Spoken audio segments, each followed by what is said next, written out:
할렐루야, 할렐루야. 오늘 이 시간에 오신 모든 분들을 주님의 이름으로 환영하고 또 축복합니다. 우리 옆에 있는 분과 이렇게 인사하겠습니다. 영혼을 살리는 사람이 됩시다.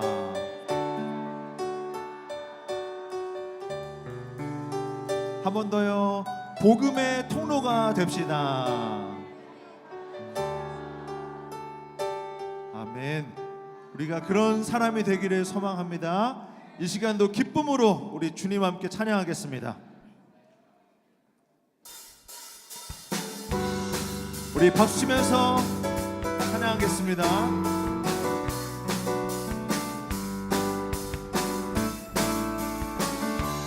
하늘의 해와 달들아, 하늘의 해와 달들아,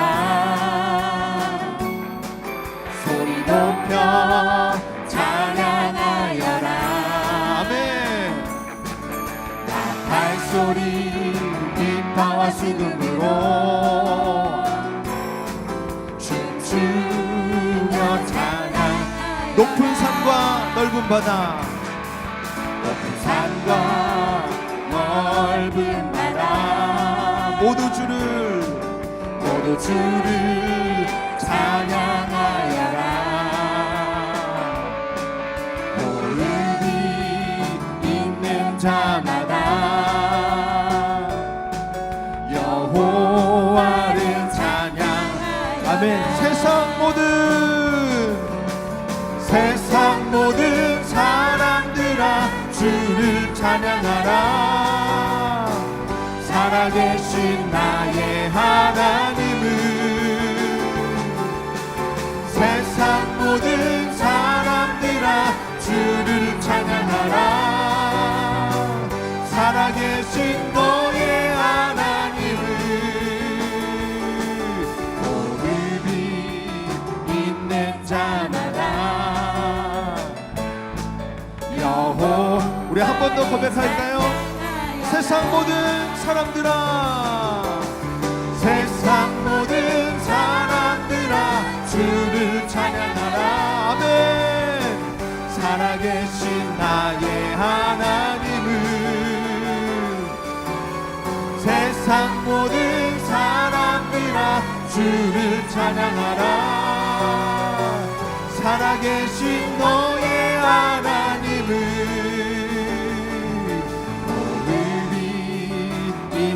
자마다 여호와를 찬양. 하늘의 해와 달들아, 하늘의 해와 소리 높여 찬양하여라.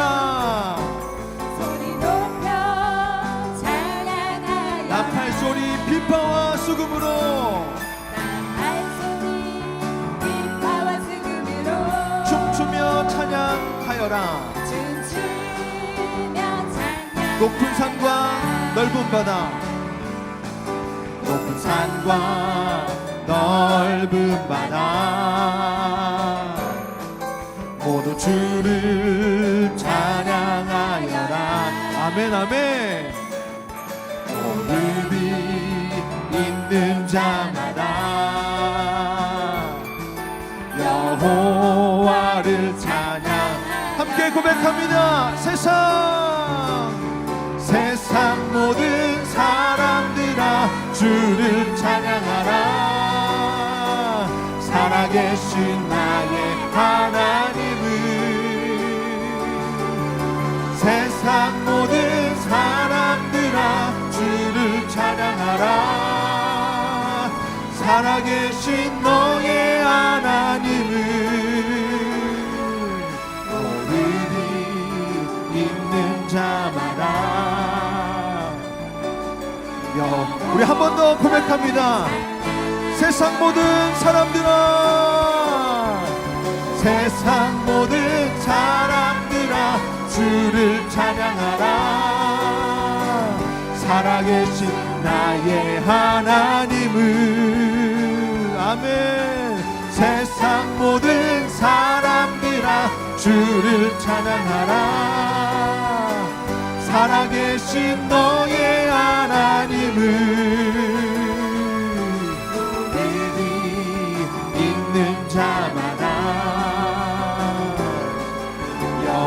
우리 마지막으로 한 번 더 고백합니다. 세상 모든 사람들아, 세상 모든 사람들아, 주를 찬양하라.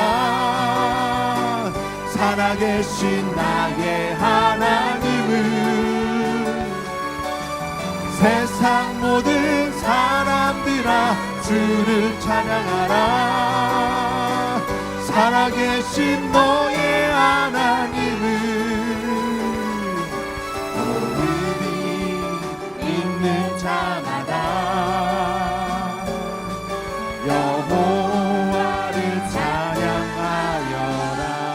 우리 주님께 영광의 박수 올려드립니다. 할렐루야.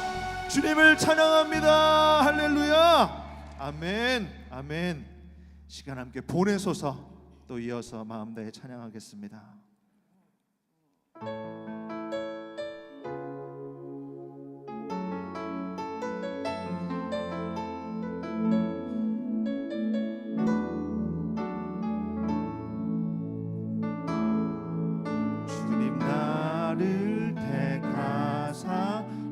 잃어버린 자에게 아버지의 사랑을 나누게 하시네. 어두움을 밝히며 차가운 마음 녹이는 진리의 빛 전하게 주님 나를 택하사, 주님 나를 택하사 잃어버린 자에게 아버지의 사랑을 전하게 하시네. 어두움을 밝히며 차가운 마음 녹이는 진리의 빛 전하게 하소서. 보내소서. 보내소서. 시련이 찾아올 때도 주님의 눈물 기억하게 하소서.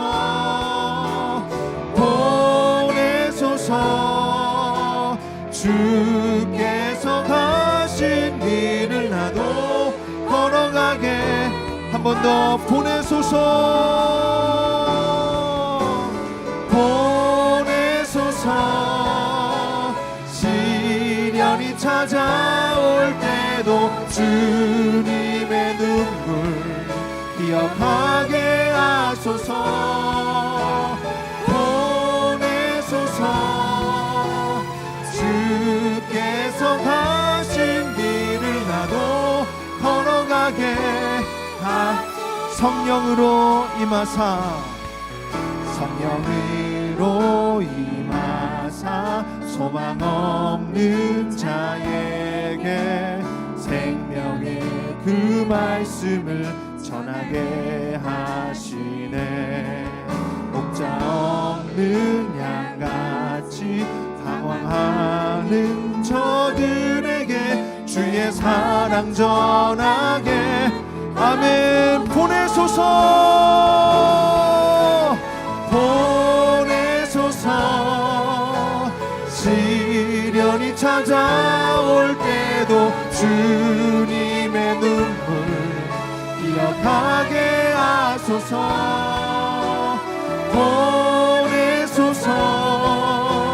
주께서 가신 길을 나도 걸어가게. 한 번 더 보내소서. 보내소서. 시련이 찾아올 때도 주님의 눈물 기억하게 하소서. 보내소서. 주께서 가신 길을 나도 걸어가게. 우리 목소리로만 고백합니다. 보내소서. 보내소서.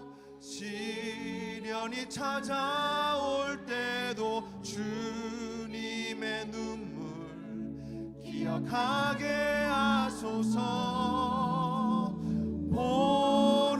보내소서.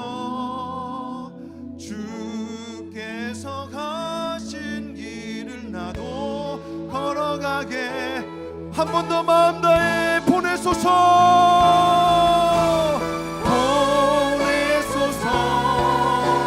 시련이 찾아올 때도 기억하게 하소서. 기억하게 하소서.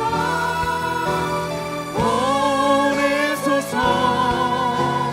주께서 가신 길을 나도 걸어가게 마지막으로 보내소서.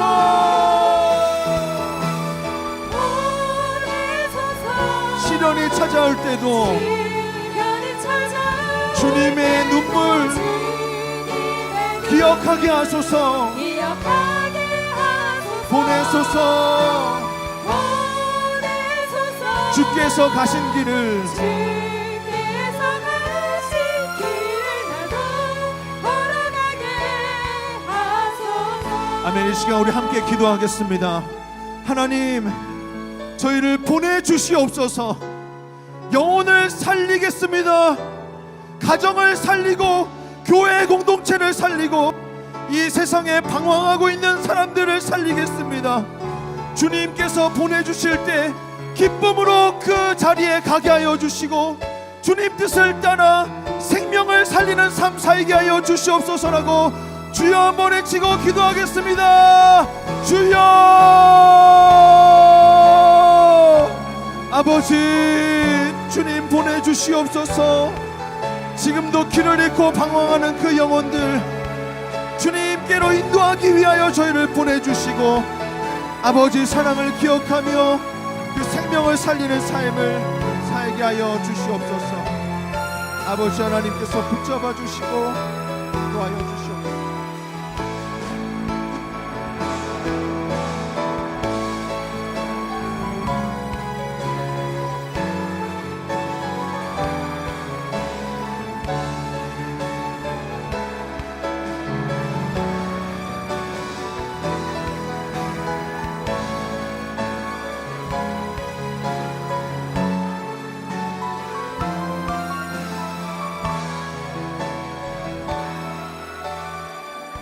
감사합니다. 예수님의 이름으로 기도합니다.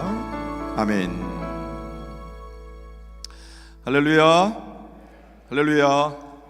네, 잘 주무셨습니까?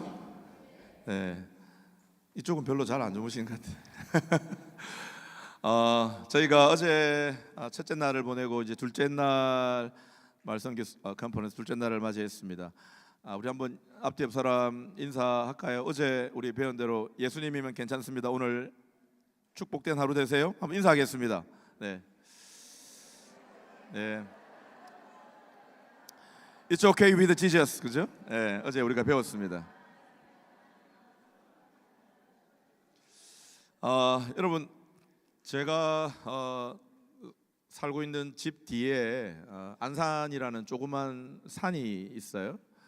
아침마다, 저녁마다 그 산을 제가 운동을 하는데 산에 가보면 큰 나무가 많잖아요. 큰 나무는 그 산을 지탱하고 그 산을 유지시키게 합니다. 근데 그 큰 나무를 보면서는 뭐 때로 감탄할 때도 있지만 늘 일상적으로 지나가면서 그냥 보게 되는데 요즘에 봄이 되니까 제가 감동을 받는 일들이 종종 있어요. 이제 막 피어오르는 한 송이 꽃들 그리고 새싹들 보면서 제가 감동을 받습니다. 생각해 보니까 저희가 감동을 받는 것은 뭐 크고 위대한 일도 있지만 아주 작은 그런 꽃 한 송이 같은 새싹 같은 것들을 보면서 저희가 감동을 받고 또 하나님의 은혜 또 생명에 대한 것들을 경험하게 되지 않습니까? 저희가 말씀교 컨퍼런스가 저는 그렇다고 생각합니다. 하나님께서 크고 위대한 일을 또 하나님의 관점에서 여러 가지 것들을 하나님이 행하시지만 그러나 우리의 일이 정말 한 영혼을 향한 작은 몸부림과도 같은 일들이 저는 이번 컨퍼런스에서 우리 모두에게 기쁨이 되고 그것을 발견하는 기쁨이 우리 모두에게 있었으면 좋겠습니다. 그런 의미에서 오늘이 둘째 날이 정말 중요한 날이에요. 여러분 혹시 순서지 보셨습니까? 여러분 명찰 뒤에 보면 흐름을 알고 계셔야 될 것 같아서 제가 잠깐 말씀을 드리겠습니다. 오늘은 오늘은 어제는 저희가 뭐 다 지났으니까 오늘은 한국 교회의 탁월한 전문가를 모셔서 저희가 잠시 후에 말씀을 들을 겁니다. 그분의 탁월한 식견 또 관점을 저희가 나누는 시간을 가지고 오후 시간에는 여러분 주위를 보시면 우리 교단 내에서 지금 최선을 다하는 여러 교회들, 모든 교회들을 대변하지는 않습니다. 그러나 저희가 접근이 가능한 교회들을 중심으로 모시고 오후에는 실제적인 사역들에 대한 나눔이 오후에는 있을 겁니다. 그리고 세 분의 또 사관님을 통해서 그분들의 사역을 나누는 시간을 가질 거예요. 오후에 나누는 사역들은 지금 여러분들이 섬기고 있는 영문에 즉시 적용 가능한 것들입니다. 잘 들으셔야 돼요. 그리고 저녁에는 이번 저희가 2박 3일 집회를 하면서 여러분 잘 보시면 말씀 집회가 하나도 없습니다. 이제 실제적으로 우리가 복음 전함에 있어서 실제적인 일들을 우리가 나누다 보니까 말씀 전하는 시간, 말씀 나누는 시간이 없는데 오늘 저녁에는 우리가 어제 그리고 오늘 하루 종일 경험한 것들을 가지고 저녁에는 우리가 한 영혼을 향한 마음을 품고 말씀을 나누는 시간을 가질 겁니다. 그 시간에는 누가 강사인지 아시죠? 제가 그분을 개인적으로 함께 자라서 잘 아는데 하나님은 대단하신 것 같아요. 키도 작고 그랬는데 하나님의 위대함은 대단합니다. 탁월한 말씀 전도자입니다. 깊이와 그 영성이 참 대단하다는 거 여러분 잘 아실 겁니다. 여러분 오늘 하루 종일 그렇게 진행이 되는 거예요. 그래서 그 흐름을 여러분 가지시고 오늘 지금 이 시간부터 저녁 시간까지 그 흐름 가운데 여러분 참석하셨으면 좋겠습니다. 시간마다 우리가 한 송이 꽃의 기쁨을 발견하는 것처럼 시간마다 여러분에게 그러한 기쁨의 또 발견의 은혜가 있었으면 좋겠습니다. 첫 번째로 오늘 오전에 모실 우리 강사님은요, 김선일 교수님이라고 제가 어제도 말씀을 드렸습니다. 지금 현재 웨스트민스터 대학원에서 전도와 문화선교, 실천신학 교수님이신데 전도학에 대한 탁월한 식견을 가지고 하나님의 복음을, 전도와 선교를 이 시대의 언어로 재해석하고 그리고 어떻게 우리가 이 시대에 복음을 들고 이 시대에 접근이 가능한가를 끊임없이 연구하시고 현장과 소통하시고 그리고 한국 교회를 섬기고 계십니다. 여러분 찾아보시면 수많은 저서가 있고요, 수많은 강연들이 있습니다. 저도 교수님께 여러 차례 강의를 교수님을 통해서 그런 인사이트를 받은 경험이 있습니다. 오늘 여러분 귀하고 복된 시간이 될 줄 믿습니다. 먼 걸음 모셨습니다. 우리 구세군식으로 할렐루야로 모시겠습니다. 할렐루야. 박수하겠습니다. 네, 감사합니다.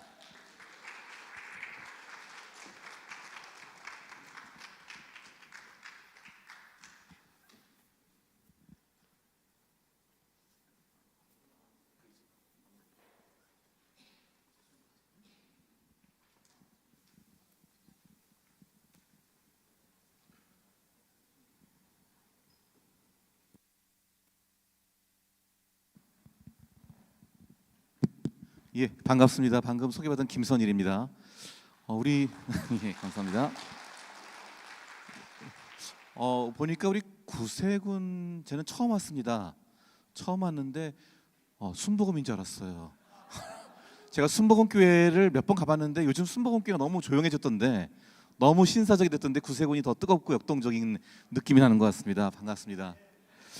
예, 우리 오늘 이 주제 마을 섬교와 복음 전도라는 주제를 가지고 특별히 전도에 대해서 제가 이야기를 나누기 위해 왔는데요. 사실은 할 때마다 늘 좀 두렵고 떨리는 마음이 있습니다. 제가 이 말로만 하는 게 아니라 제가 주로 요즘은 많이 연구를 많이 하고 강의를 많이 하다 보니까 제가 늘 또 전도 현장에 있어야 되고 늘 또 믿지 않는 영혼들과 만나야 되는데 그게 잠깐 줄어드는 것 같아서 저도 늘 좀 그 안타까움이 있거든요. 근데 저도 왜냐면 성향이 MBTI를 하면 저는 I예요. 아이가 세요. 아주 굉장히 내향적인 성격이고 저는 이렇게 학교에서 강의하고 일 보다가 집에 들어오면은 한 1시간은 제 방에서 있어야 돼요. 건드면 안 돼요. 저는 그래서 1시간 전에 좀 푹 쉬고 내적인 충전 된 다음에 어떻게 기어 나와서 이제 먹고 이러거든요. 이런 성향 사람들이 사실은 누구 낯선 사람 만나기 되게 힘들어하거든요. 그러다 보니까 이게 전도하고 저하고 체질이 안 맞아요. 사실은 우리가 보통 전도는 근데 저 같은 사람도 할 수 있다 하면은 우리가 누구나 다 할 수 있다고 저는 생각하거든요. 그래서 저는 전도를 잘했다기보다는 저 같은 사람도 하는 전도라면은 우리 모두가 다 하나님 백성들이 이 복음 전파의 사역에 같이 동참할 수 있다고 믿습니다. 한 10년 전입니다. 10년 전에 제가 10년 전 12월 31일이었어요.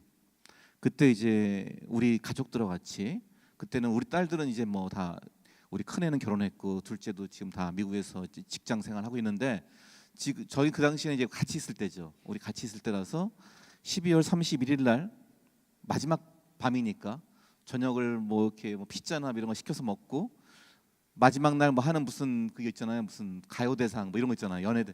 그 애들과 같이 그거 보면서 이제 이렇게 보내고 있는데 갑자기 전화가 한 통이 왔어요. 저녁에 전화가 왔는데 부동산 중개 이 전화가 온 거예요. 부동산에서. 그 요건은 뭐냐면은, 요건은 주인이 방 빼란다. 그러니까 저희도 전세 살고 있을 텐데 방 빼라고. 그래서 언제까지 이번 계약 더 갱신 안 하니까 저기 내놓겠다고 그랬대요.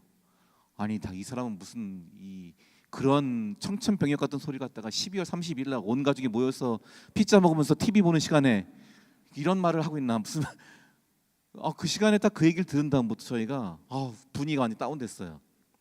그래서 송구영 씨 집에 들어갔는데도 머릿속에 그밖에 생각이 안 나요. 부동산 다음 집 어디가 알아보나. 그리고 그 지나고 이제 1월 신년 초가 됐는데 그때가 또 굉장히 또 추웠어요. 춥고 그 당시에도 지금도 뭐 집값이 여전히 안정되지 않았지만은 전세 뭐 미친 전세란 말 나올 때였어요.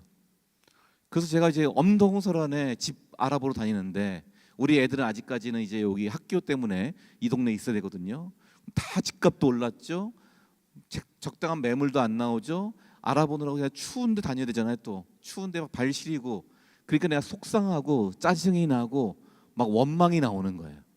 아유, 그러면서 내가 그냥 투철투철 입에서 막 그냥 불평이 나왔어요.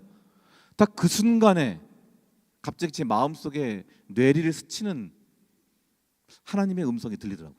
내적으로 너 이사 가는 것도 선교하는 거다 그러는 거예요. 너 이사 가는 게 네가 어쩔 수 없이 끌려가는 게 아니라, 네가 지금 주인이 내보내서 나가는 게 아니라 내가 너 보내는 거다. 딱 그 생각이 저한테 딱 떠오르는 거예요. 그러니까 제가 우리의 모든 삶이 선교적이어야 한다라고 늘 이렇게 강연하고 다녔거든요. 근데 나는 지금 내 삶에서 갑작스런 이사를 가게 된 상황을 하나님의 섭리에서 못 본 거였어요. 순간. 그래서 원망하고 불평했어요. 근데 그때 하나님이 저한테 말씀을 주시는 거예요. 내적으로 지금 이사 가는 것도 너 새로운 선교지를 보내는 것이다. 내가 너를 보내는 것이다. 이걸 바꾼 다음부터요. 혹시 이사 갈 예정이 있으신 분들은 이 말씀 잘 기억하십시오. 이걸 제가 딱 기억하면서 제가 상기하니까 그 다음에 집 알아보는 과정이요. 막 설레게 돼요. 다음에 뭐가 나올까? 하나님 나를 어디로 보내실까? 그렇게 몇 군데 하다가 얼마 뒤에 딱 적당한 집을 찾게 됐어요. 그 당시 막 집값도 올랐는데 좀 그래도 크게 오르지 않고 저희 살림에서 감당할 수 있는 집으로 가게 되었어요. 그 집으로 가게 된 다음에 그 아파트 그 동, 저희가 새로 이사간 집의 동에 밑에 헬스클럽이 있고요. 그 아파트 헬스클럽, 조그만 헬스클럽이 있고 바로 옆에 작은 도서관이 있었어요. 저희가 글로 갔다가 자연스럽게 저는 운동하러 갔다가 헬스클럽 관장님 만나서 그분하고 교제를 하기 시작했어요. 완전 젊은 분인데 제가 이제 저도 기도하면서 들어갔죠. 근데 제가 뭐 가서 아까도 말했지만 외향성이 아니라서 뭐 헬스클럽 들어가서 막 다 전도주면서 뭐 이렇게는 못 하거든요. 그냥 조용히 있다가 관장하고는 이렇게 뭐 대화가 되잖아요. 제가 PT도 받고 그러니까 그러면서 서로 얘기하고 제가 식사 대접해주고 그러면서 식사 대접하러 가는 길에 보니까 처음에는 그냥 운동만 하다가 내가 한번 식사를 사겠다고 그래서 토요일 점심에 같이 식사를 하러 가는데 근처에 있는 식당으로 저랑 같이 길 가는데 제가 이제 저놈들은 설계를 했어요. 다 계획을 했어요. 식당 가서 밥 먹을 때 제가 좀 기도해도 되겠냐고 이렇게 하면서 신앙에 대한 대화를 해야겠다라고 저는 계획을 했거든요. 근데 가는 도중에 저한테 물어보는 거예요. 그런데 사장님 직업이 뭐예요? 그러는 거예요. 이상하게 다 직업들이 궁금한 거예요, 사람들이. 저는 직업을 빨리 제 스스로 먼저 안 밝히려고 하는데, 왜냐면 사람들이 보면 제 직업 들으면 이제 들통날까 봐 빨리 안 밝히려고 하는데 그냥 목사라고 그랬어요. 거짓말 할 수는 없잖아요. 그래서 딱 식탁에 앉았더니 제가 준비했던 멘트, 혹시 뭐 제가 혹시 교회에 종교가 있으신지 모르겠지만은 제가 이렇게 이 식사위에서 기도해도 될까요?라고 말하려고 했는데 이분이 먼저 목사니까 기도해 주셔야죠 그러는 거예요. 알고 보니까 이분은 교회를 안 다니시는데 그 장모님이 권사님이래요. 이건 결혼하고 부인하고 같이 교회를 떠나신 분이에요. 부인도 교회 안 나오고 본인도 교회 안 나오고. 근데 거기서 헬스클럽에서 저랑 교제하기 시작하고 대화하기 시작하고 여러 가지 얘기하다가 좀 이 얘기 길지만 짧게 줄이면은 이분이 결국 나중에 그 장모님 집 근처로 이사를 갔어요. 그러면서 같이 교회 다니게 했다고. 하나님이 이런 일을 위해서 보내신 거예요. 제 아내도 그 도서관, 작은 도서관에서 거기 가서 뭘 도와줄까 하다가 그 엄마들 데리고 동화 같이 읽고 동화에 대해 설명해 주는, 제 아내가 미국에 있을 때 동화 연구 공부를 좀 했거든요. 그래서 동화 모임을 했어요. 거기서 만난 엄마들하고 대화를 더 하다가 나중에 거기서 한 두 엄마랑 같이 이 큐티 신앙 모임을 했어요. 한 엄마는 교회를 떠났다 돌아오시는 분이고 한 엄마는 교회 안 다니신 분이고, 근데 같이 거기서 맺어진 관계를 통해서 같이 신앙 나눔이 시작되었습니다. 그러니까 돌아보면은 하나님이 이 일을 위해서 우리를 다른 데로 보내셨구나. 그 순간 제가 조금 귀찮고 번거롭고 피곤하다 해서 원망했지만 우리의 인생 전체가 하나님의 보내심 속에 있습니다. 선교는 우리의 일상과 무관하지 않습니다. 여러분 강의안 보시면 첫 번째 나오죠. 선교적이라는 말의 의미, 그리고 우리가 선교적인 삶을 산다는 것이 무엇인가를 보려고 합니다. 첫 번째가 선교에 대한 오해가 있어요.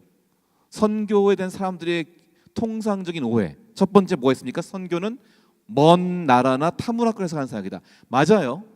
선교는 먼 나라, 복음이 전해지지 않은 먼 곳에서 혹은 우리와 다른 문화 속에서 복음을 전파하는 거 맞죠? 하지만 이게 전부는 아니에요. 두 번째, 선교사를 많이 파송하거나 후원하면 선교를 잘하는 교회다. 이것도 물론 귀한 일이에요.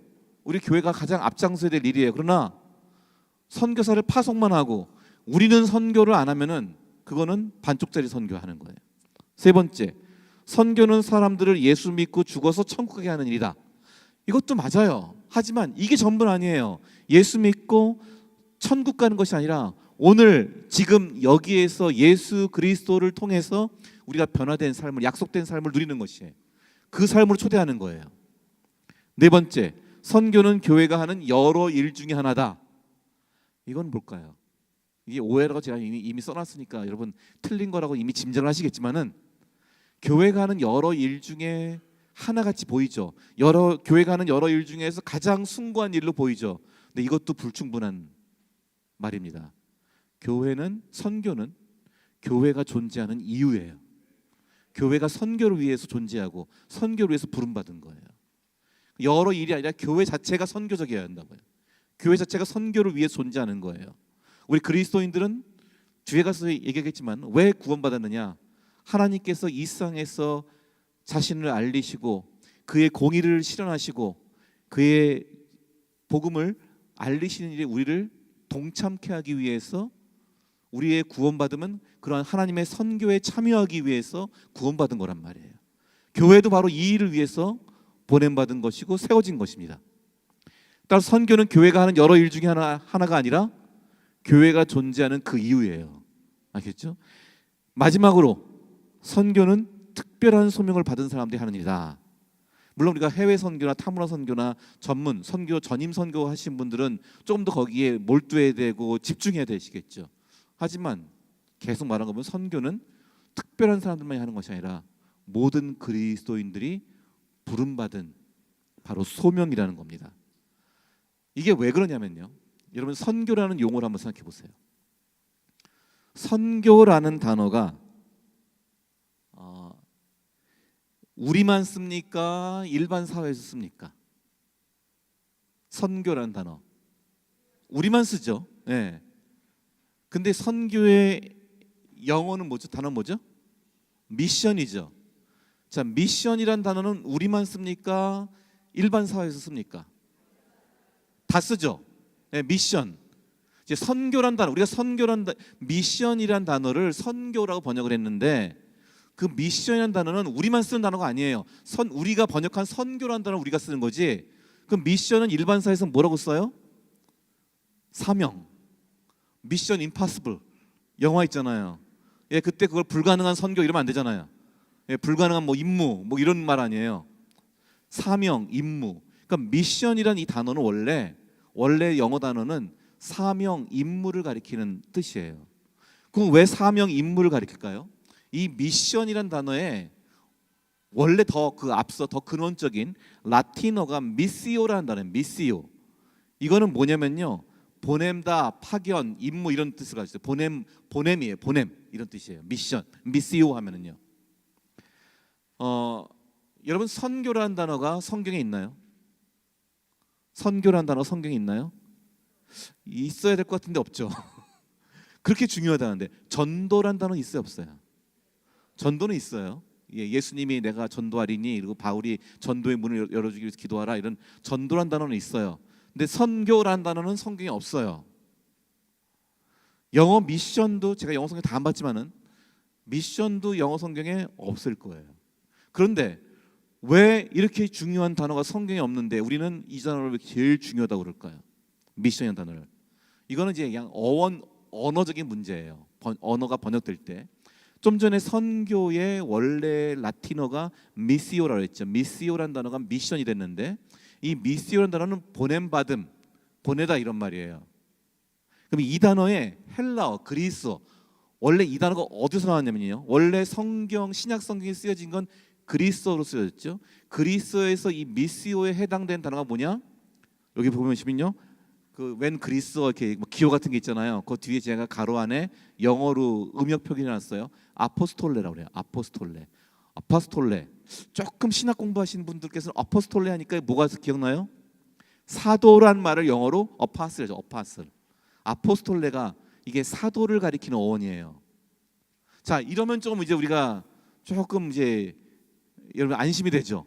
이 선교란 단어가 원래 미시오라는 단어였고, 미시오라는 단어가 그리스어의 아포스톨레가 뭐냐? 보냄받은 거예요. 자, 보냄받다, 보내다, 이런 단어는 성경에 있습니까, 없습니까? 있죠. 어디에 있어요? 제가 거기 요한복음 20장 21절과 22절, 요한복음 20장 21절과 22절 같이 한번 읽어볼까요? 아버지께서 나를 보내신 것 같이 나도 너희를 보내노라. 이 말씀을 하시고 저희를 향하여 숨을 내쉬며 가라사 때 성령을 받으라. 아멘. 요한복음 20장 21절은 굉장히 중요한 말씀입니다. 부활하신 예수님께서 제자들 있는 곳에 찾아오셨어요. 그리고 예수께서 이 말씀을 하시는 거예요. 아버지께서 나를 보내신 것 같이 나도 너희를 보낸다, 이거예요. 여기서 보낸다, 이게 아포스톨레예요. 내가 너희를 선교사로 보낸다, 이거예요. 지금 내가 너희를 선교하러 보낸다. 근데 이 말씀을 하실 때 예수님께서 그 다음에 무슨 뭘 하세요? 저희를 향하사 숨을 내쉬며 가라사 때 성령을 받으라. 자, 숨을 내쉬며 가라사 때 성령을 받으라. 여러분, 이 말씀을 들으면 뭐가 연상됩니까? 숨을 내쉬고 성령을 주셨어요. 이게 구약으로 창세기로 가면은 하나님께서 인간을 지으시고 그 코에 생기를 불어넣으셨죠. 예, 생기를 불어넣으셨. 그 생기가 성령이란 말이에요. 하나님의 신이에요. 최초의 인간은 불순종하고 죄를 지어서 타락했어요. 그러나 예수 그리스도께서 다시 죽으시고 부활하심으로써 그의 구원 사역 안에서 새로운 하나님 백성을 만들어 가십니다. 이게 이 사건이에요. 하나님이 예수께서 부활하심으로 새로운 백성을 만드시고 그들에게 새로운 백성을 숨을 내쉬고 성령을 받으라 하시고 그 앞에 그들을 보내시는 거예요. 그리스도인은 예수 그리스도의 죽으심과 부활을 통해서 구원받잖아요. 그리스도의 생명으로 구원받잖아요. 생명으로 구원받은 사람 바로 무슨 사명을 가졌어요? 보냄받은 사명을 가진 거예요. 선교적 사명을 지닌 거예요. 이게 선교가 특별한 사람들만 하는 게 아니라는 거예요.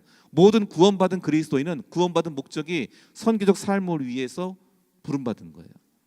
이 선교란 단어가요, 자, 요한복음 20장 21절, 이게 굉장히 중요한, 아버지께서 나를 보내신 것 같이 나도 너희를 보내노라. 이 똑같은 말씀이 그 앞에 요한복음 17장 18절에 나와요. 예수님께서 잡히시기 전에, 십자가 달리기 전에 하나님 아버지께 기도할 장면이 나와요. 요한복음 17장 보면요, 거기서도 아버지께서 나를 보내신 것 같이 나도 저희를 보냅니다 라는 말을 해요. 그리고 여기서 또 하시는 거예요. 이게 굉장히 중요한 말씀이에요.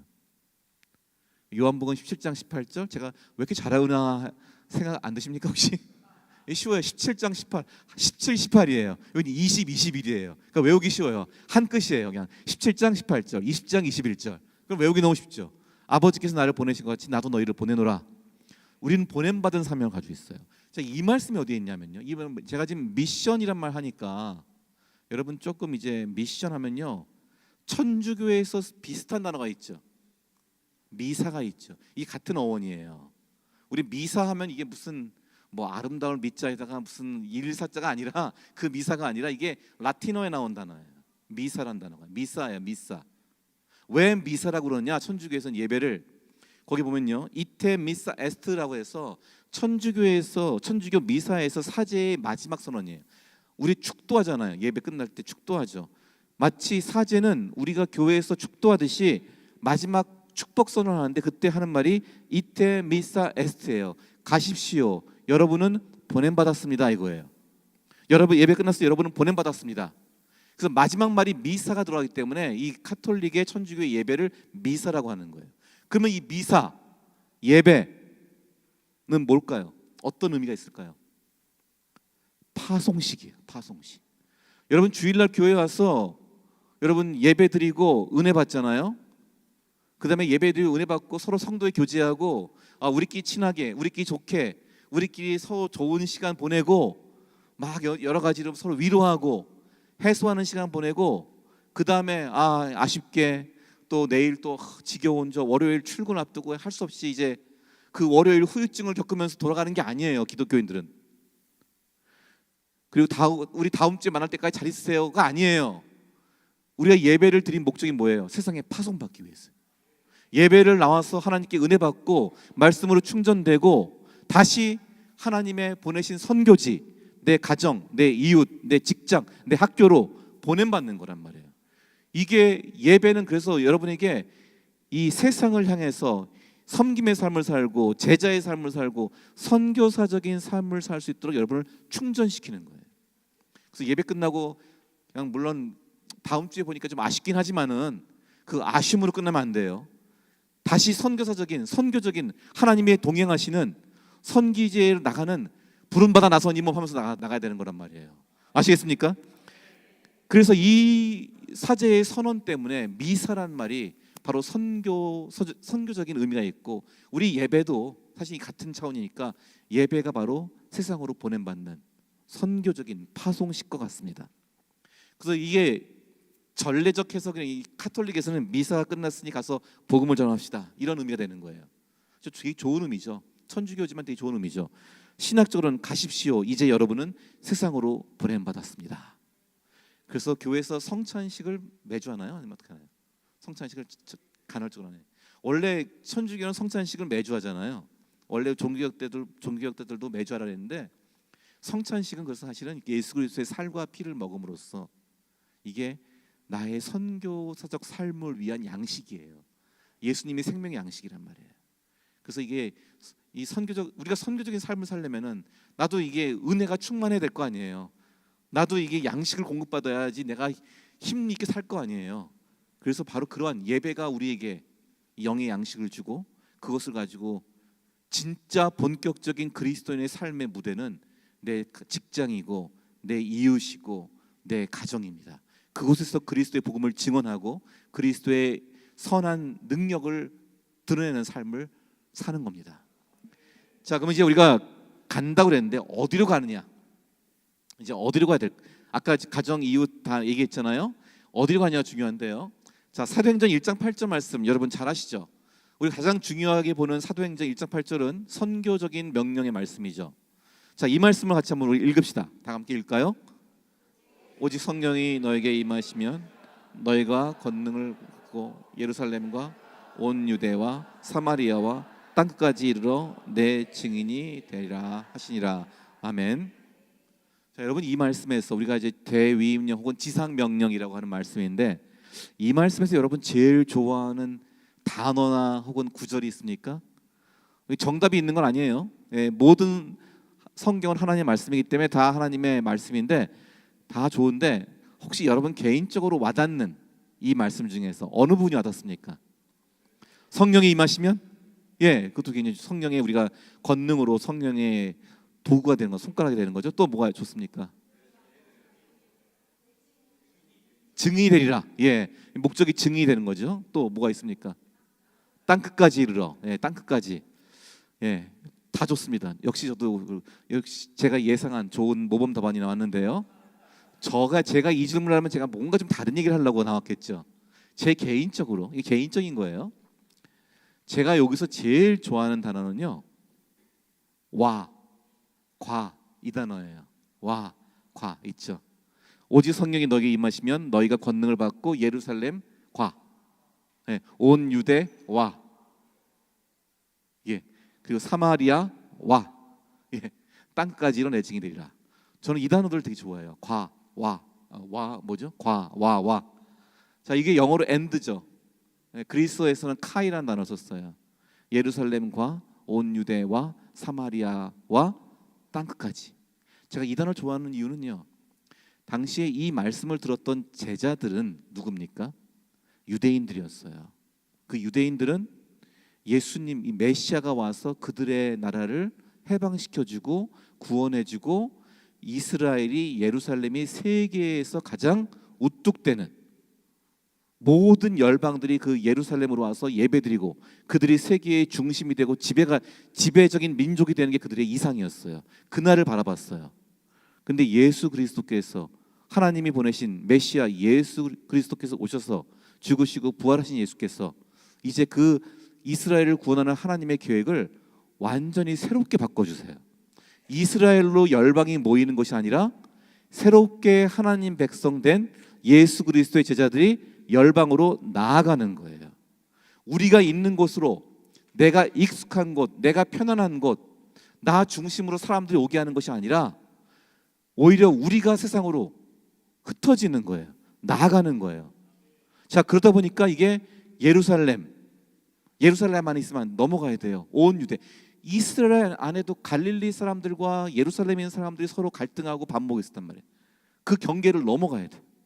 또 예루살렘과 온 유대와 사마리아는 같은 땅에 있으면서도 서로를 경멸하고 서로를 극도로 미워했던 사이였죠. 유대인들과 사마리아인들은 이 모든 관계를 넘어서야 돼요. 갈등을 넘어서고 경계를 넘어서고 나의 불편함을 넘어서는 거예요. 선교는 나의 익숙한 삶의 지대를 넘어서는 겁니다. 그래서 어디까지? 땅 끝까지 가는 거예요. 나 계속 넘어서. 그래서 우리가 해외 선교사님들을 존경해드리고 후원해드리고 그들을 위해서 기도해줘야 돼요. 이분들이 제일 많은 경계를 넘어가는 거예요. 왜 힘듭니까? 이렇게 경계를 넘어가려면요. 내가 지금 익숙한 것들을 떨쳐야 되기 때문에 힘든 거예요. 우리가 해외 선교 사실 왜 못 가요? 물론 내가 뭐 사명이 없다. 그 하나님이 언젠가 또 누군가에게 다 사명 주실 수 있어요. 그거는 내가 걱정할 게 아니에요. 그냥 하나님 부르시면 가야 돼. 저도 하나님 부르시면 가야 돼요. 그런데 우리가 왜 그거 이렇게 엄두를 못 냅니까? 새로운 땅으로 간다는 게 새로운 문화에 가서 적응하는 게 어렵잖아요. 경계를 넘어서는 건 불편해요. 먹는 거 안 맞죠? 언어 안 맞죠? 가족들과 떨어지죠? 이런 모든 게 불편하잖아요. 그러니까 이 선교적인 삶을 살기 위해서 우리가 어떠한 모험을 해야 되느냐? 이 경계를 넘어서는 모험을 해야 돼요. 나에게 익숙하고 편안한 것. 자, 우리 교회에 돌아보죠. 교회가 왜 선교를 못하느냐? 교회가 교인들끼리만 편안한 거예요. 제가 이렇게 교회 밖에서 새신자들, 불신자였다가 교회 온 사람들하고 인터뷰를 많이 해봤거든요. 그럼 그들이 이구동성하는 말이 뭐냐면요. 교회 밖에 있을 때는 기독교인들이 너무 그들만의 리그래요. 자기네끼리만 그 봉사를 해도 자기끼리 만족하는 것 같아. 자기만의 만족을 위해서 하는 것 같고 자기들끼리만 친하다는 거예요. 교회가 세상을 향해서 우리와 다른 사람들, 우리의 이웃들, 낯선 자들을 환대하고 그들에게 나아가고 그들과 함께 친구가 되고 이웃이 되는 것에 굉장히 인색할 수 있어요. 굉장히 우리가 조심해야 됩니다. 물론 우리끼리 편하잖아요. 우리끼리 서로 같이 신앙이 있으면 서로 더 정겹고 더 동질감 느끼고 서로 다 공감하고 위로될 수 있잖아요. 그게 나쁘다는 건 아니에요. 그러나 거기에 머무르면 안 돼요. 우리가 좀 더 내가 익숙해서 삶의 경계를 넘어서야 돼요. 그래서 이게 경계를 넘어서는 것, 이게 선교적 삶의 굉장히 중요한 원리입니다. 사도행전 9장과 10장에 보면은 베드로가 예수님의 수제자이고 그 사도들의 가장 그 어른이었던 베드로가 사도행전 10장 보면은 하나님께서 환상을 보여주시고 누구에게 보내십니까? 로마 백부장 고넬료에게 보내실 때 베드로가 막 거부를 하고 저항을 해요. 그리고 그 고넬료 집안에 하나님이 임하신 것을 보고 베드로가 고백을 해요. 내가 이제서야 하나님이 사람들의 외모를 보지 아니하시고 모든 사람 신실한 사람을 받으시는 줄을 깨달았다. 예수 그리스도께서 만유의 주이신 걸 내가 깨달았다 그래. 베드로도 그때서 알아요. 십자에 가서 성령까지 받았는데도 불구하고 십자에 가서 고넬료를 보고 하나님이 나와 다른 사람에게 역사하신다는 것을 발견하기 시작해요. 이거를 선교적 회심이래요. 선교적 회심. 우리는 구원의 회심만 받는 게 아니라 선교적인 회심을 해야 돼요. 내 안에 뭐 그냥 예수 믿고 신앙생활하는 게 나 혼자 즐겁고 나 혼자 위로받고 나 혼자 신앙생활 잘하기 위해서가 아니라 이것이 흘러 넘치는 증인의 삶을 사는, 다른 이들에게 그리스도의 복음을 증언하고 섬기는 삶을 위해서 나를 하나님이 초대하시고 나를 동참케 하신다는 그 선교적 각성이 있어야 돼요. 예루살렘과 온 유대와 사마리아와 땅까지. 여러분에게서 예루살렘은 어디입니까? 내 집일 수 있고 내 편안한 곳이죠. 넘어서야 돼요. 내 이웃들 만나는 것, 누군가에게 다가가서 도와주는 것 다 불편합니다. 다 귀찮아요. 나 편하게 있고 싶어요. 근데 인간은 그렇게 내 편안한 대로만 있으면요, 결코 우리의 삶은 성장하지 못합니다. 자폐적 그리스도면, 죄송합니다만 자폐적 그리스도 되면 안 돼요.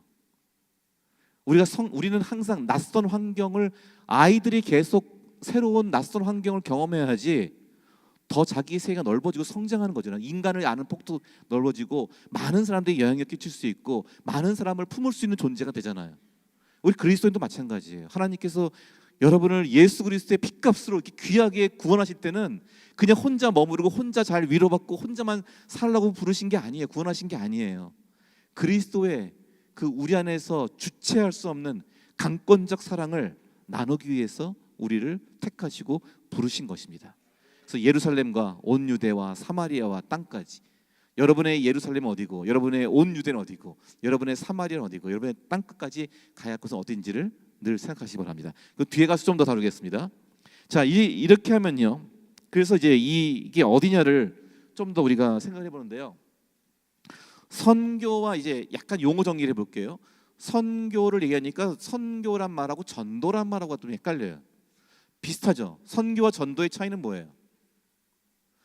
물 건너서 가면 선교고, 우리 동네에서 전도고, 우리 대충 약간 그렇게 생각해서 교단에서 보면은 해외 선교회, 국내 전도부 이렇게 나눠요. 국내에서 하면 전도고 물 건너가면 해외고. 그런데 같은 국내지만 좀 이렇게 섬이나 오지로 가면 좀 멀리 가는 것 같단 말이에요. 그럼 거기다 전도란 말 못 써요. 거기다 또 선교, 그죠? 뭐 낙도 선교, 무슨 뭐 이렇게 선교란 단어에서 군 선교, 그죠? 약간 좀 뭔가 거리감이 느껴지면은 선교. 좀 우리 비슷한 우리 같은 생활권에서 전도라고 하는데 그건 좀 약간 우스운 구분이고요. 너무 그거는 우리 약간 오래된 구분이고요. 선교는 조금 더 이제 이거를 선교와 전도의 관계를 몸과 심장의 관계를 볼 수가 있어요. 자, 몸과 심장. 자, 여러분, 우리 몸에는 여러 지체가 있죠. 우리의 몸이 움직이는 건 여러 지체가 하나로 유기적으로 연결돼서 통합적으로 우리의 몸이 움직입니다. 몸에는 여러 지체가 있어요. 자, 눈이 있고 코가 있고 귀가 있고 입이 있고 손이 있고 발이 있습니다. 자, 각각의 그 지체들이 하는 기능들이 있죠. 우리 주일학교에서 배운 찬양 있잖아요. 그거 눈 성경 보고요. 아세요? 주일학교 선생님들 아세요? 예. 귀 말씀 듣고요. 입 찬송하고요. 예. 손은 기도하는 거, 봉사하는 거. 예. 하고 발인가요? 발 교회 가지요. 뭐 그 차이죠. 각각의 지체들이 다른, 하나님께 예배드리고 하나님과 교제하기 위해서 각각의 지체들이 다른 일을 한다는 거 말해요. 동일한 목적을 위해서 각각의 지체가 다른 기능을 하잖아요. 이게 너무 교회 생활에만 쓰이는데 이 찬송이 우리가 각 지체들이 세상에서 이웃을 향해서도 하나님의 선하심을 보여주는 다양한 기능들을 할 수 있는 거예요. 그죠? 우리 각각의 다른 지체들이 있듯이 우리 각 사람들이 각각의 다양한 지체로서 하나님의 살아계심과 하나님의 선하심을 드러내는 이 사역에 동참할 수 있다고. 어떤 사람은 학교에서 아이들을 가르침으로써, 어떤 분은 NGO 사역을 통해서, 어떤 분은 의사로서 의료, 보건 의료 속에서 사람들의 몸을 고침으로써, 어떤 사람은 법률이라든지 이런 걸 타는데했던 그 법률적인 문제를 해결해주고, 어떤 사람은 비즈니스를 해서 좋은 고용 창출을 하고 함으로써 사람들이 계속 하나님의 선한 그들을 먹이시고 그들을 보호하시고 그들을 인도하시는 하나님의 이 피조 세계를 회복하고 치유하는 일에 동참하는 것, 이게 포괄적인 의미에서 다 선교예요. 우리가 부름받은, 보냄받은 사명이라면, 꼭 복음만 전하는 게 선교가 아니라 우리의 모든 삶의 영역에서 우리가 하는 일과 우리의 삶을 통해서 하나님의 공의와 선을 드러내는 것이 선교적 부르심이란 말이에요. 아시겠죠? 왜? 하나님은 이 세계를 결국 하나님의 선한 세계로 회복시키실 거예요. 다시 치유하실 거예요. 그러니까 우리는 그러한 하나님의 그 하나님이 자신을 알리시고 자신의 뜻을 성취시키시는 그 일에 우리가 동참했어요. 여러분 각자의 직업으로, 각자의 은사로 여러분 동참합니다. 그런데 이 모든 일을 하려면요, 생명력이 있어야 돼요. 몸의 모든 지체들이 기능을 하려면은 혼자 못 움직이죠. 어디로부터? 심장으로부터 이 혈액이 공급돼서 생명력을 받아야 돼요. 우리가 예수 그리스도의 복음으로, 대속적 복음으로 구원받지 않으면, 예수 그리스도 안에서 새 생명을 얻지 않으면 우리는 그 일을 감당할 수가 없어요.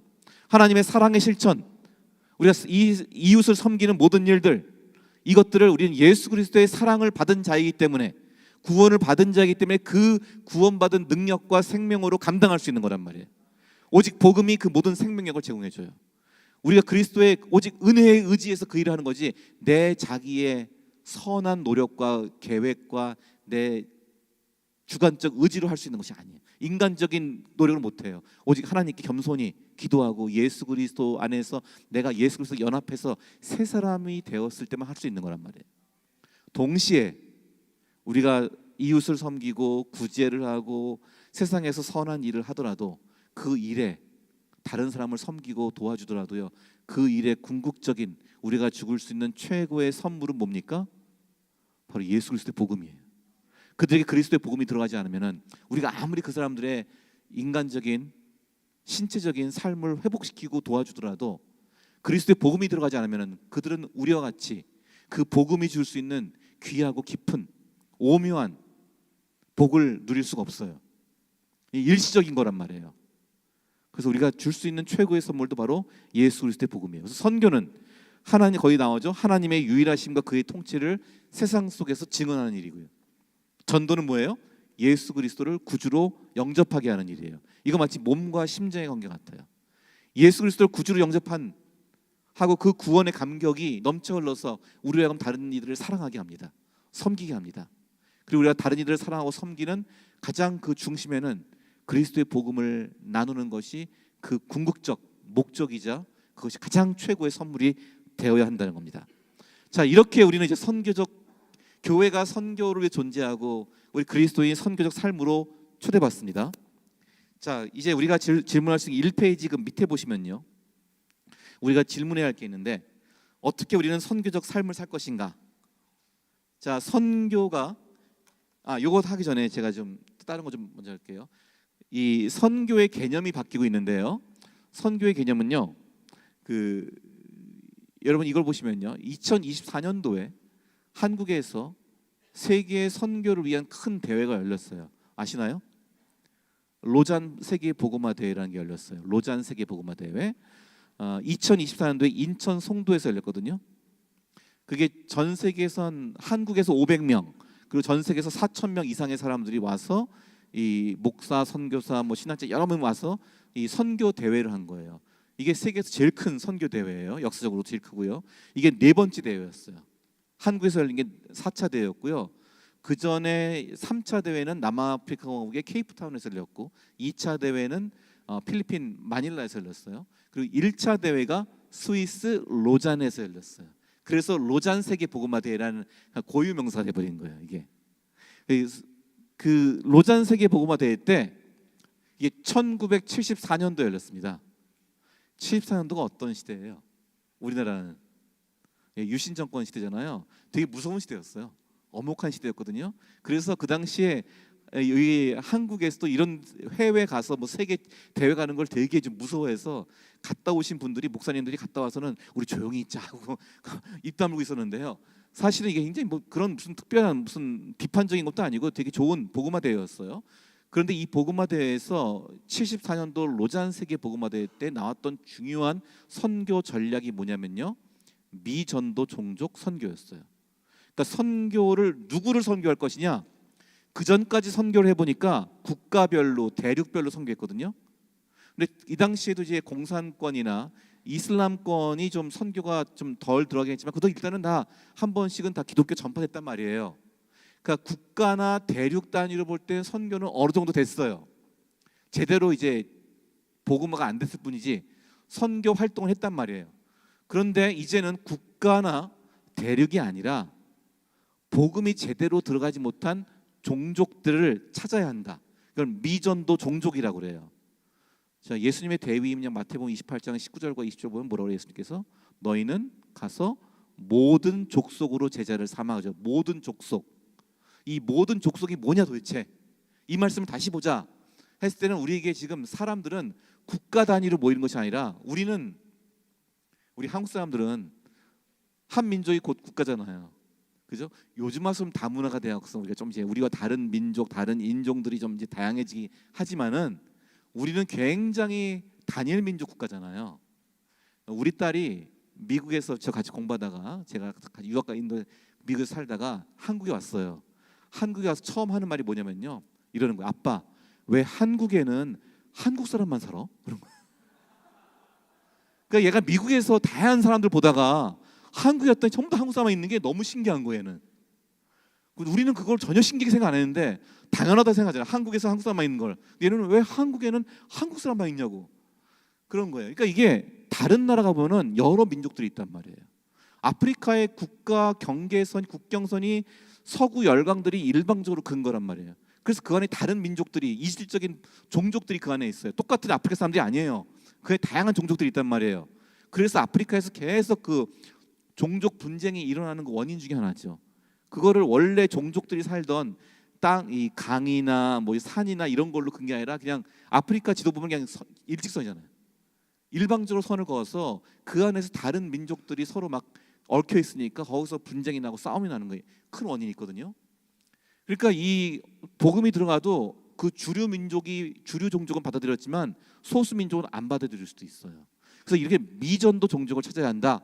해보니까 그럼 미전도 종족이 어디에 있느냐 찾아보니까 지금 이 빨간색 칠한 거 있죠? 전체 큰 지도가 회색이 세계 지도고 빨간색이 미전도 종족들이 분포되어 있는 지역이에요. 이게 북위 10도와 40도 사이예요. 주로 북아프리카 있죠, 중동이 있죠, 중국과 동남아시아 있죠. 우리나라 거기 왜 들어가 있어 지금? 한국까지 다 색깔이 일본까지 있죠.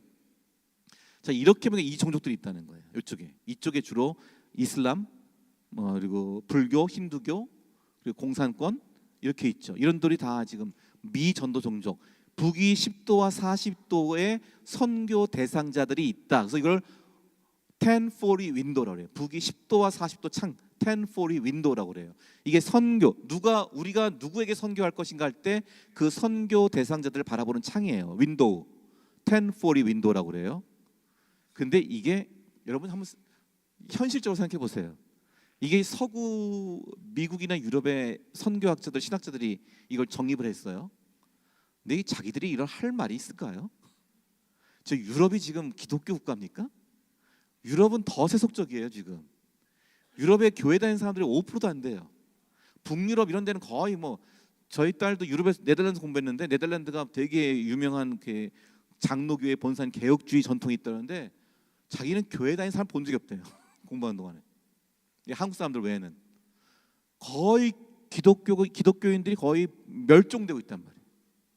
자기들이 할 말이 아니죠. 미국이 기독교 문화 강하긴 하지만은 계속 기독교가 줄고 있어요.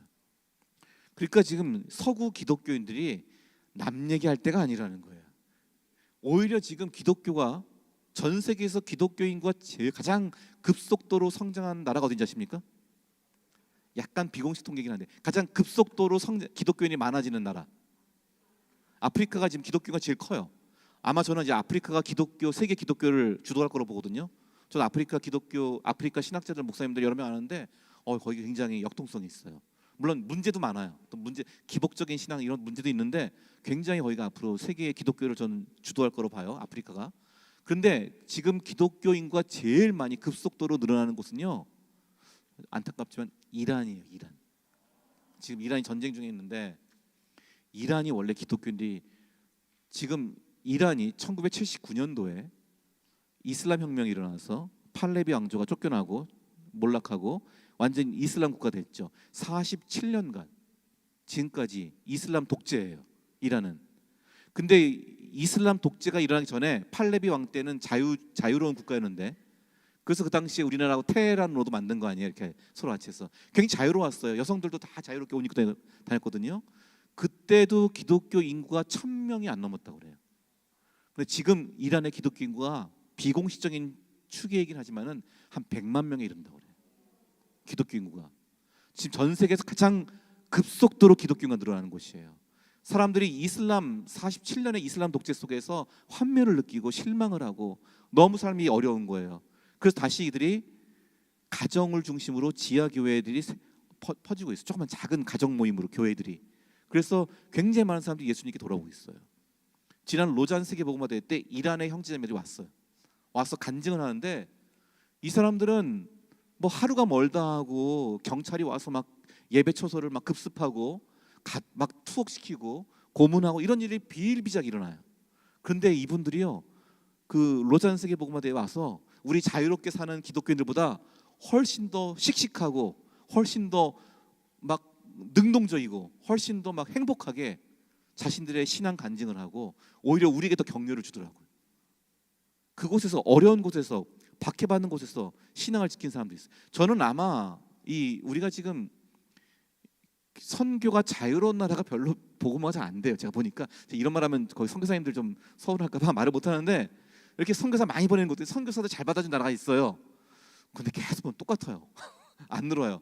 근데 이런 데는 오히려 박해받는 곳에서는 더 간절함과 더 신앙의 진정성을 찾는 사람들이 나온단 말이에요. 그래서 하나님이 그것을 역사하세요. 친히 하나님이 일하세요. 이슬람의 사우디아라비아 같은 이런 보수 근본주의 이슬람 같은 데는 굉장히 기독교인들 절대 기독교 용납 못하죠. 그런 곳에서 누가 선교하느냐? 필리핀에 가사 노동자, 가사 도우미들이 있죠. 필리핀 사람들이 사우디아라비아 가요. 사우디아라비아 사람들이, 그 부자들이 필리핀 가사 도우미들 좋아해요. 왜? 영어를 잘하니까. 네. 영어도 같이 배울 수 있잖아요. 집안일도 하고. 그래서 가사 도우미들에게 필리핀 교회에서 신앙 훈련을 시킵니다. 그들의 삶 속에서, 일상생활 속에서 복음을 증언할 수 있도록 교육을 시켜요. 가사 도우미들이 가서 그 사우디아라비아의 그 집에 가서 그의 그 부인들, 집안 그 와이프들하고 복음을 나눕니다. 그래서 거기서 성경 공부가 시작돼요. 이건 우리가 통계 잡힐 수가 없어요. 자세히 보고할 수가 없어요. 여전히 사우디아라비아에서는 복음을 전하는 게 법이기 때문에 안 되거든요.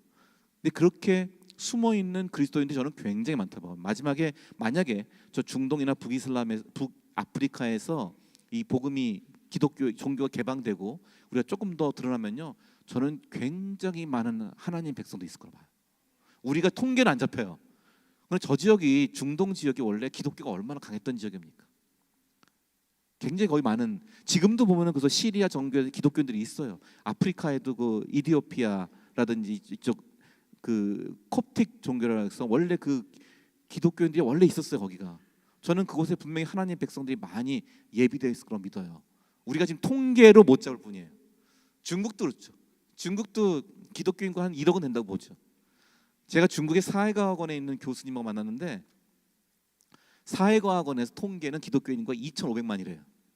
그래서 내가 그거밖에 안 되냐? 그랬더니 이제 한국에 와서 저한테 얘기하는데, 그래서 아니, 우리는 통계상 그렇게 말해야 돼, 그러는 거예요. 그러니까 통계가, 실제 통계를 잡으면 너무 많아지면은 공산당 정부에서 안 좋아한다는 거예요. 이게 지금 자기네 뭔가 이 안에서 이게 인정을 안 할 수가 없으니까 2,500만. 중국이 공산화되기 전에, 근데 실제 인구는 자기가 봐도 한 7천만 될 것 같다 그래. 7, 8천만은. 중국 기독교인들 한 1억 된다고 봐요. 공산화되기 전에 중국의 기독교 인구가 100만이 안 됐어요. 그리고 공산화가 되고 선교사들 쫓겨났잖아요. 그래서 마오쩌둥 이후에 다시 중국이 개방됐을 때 중국 기독교가 교회가 씨가 마를 줄 알았어요. 그랬더니 뚜껑을 열었더니 웬걸 가정교회 예수운동 가정교회로 더 많이 퍼져 있는 거예요. 이게 하나님이 역사하신단 말이에요. 하나님이 일하세요. 이 선교는 하나님이 일하시는 거예요. 참여하는 거예요. 내가 아니면 복음이 안전해진다. 내가 아니면 안 된다. 이게 아니에요. 하나님이 일하시는 현장에 내가 증인이 되는 거예요. 참여하고 하나님 역사를 경험하는 현장이에요. 그래서 선교가 감동이에요. 하나님의 오묘하고 놀라운 역사를 우리가 본단 말이에요. 내가 쓰임 받는 걸 경험한단 말이에요. 자, 이러니까 이 자기네가 서구 기독교가 좀 반성해야 할 거 아니에요. 그래서 선교 개념을 1040 윈도에서 바꾸자.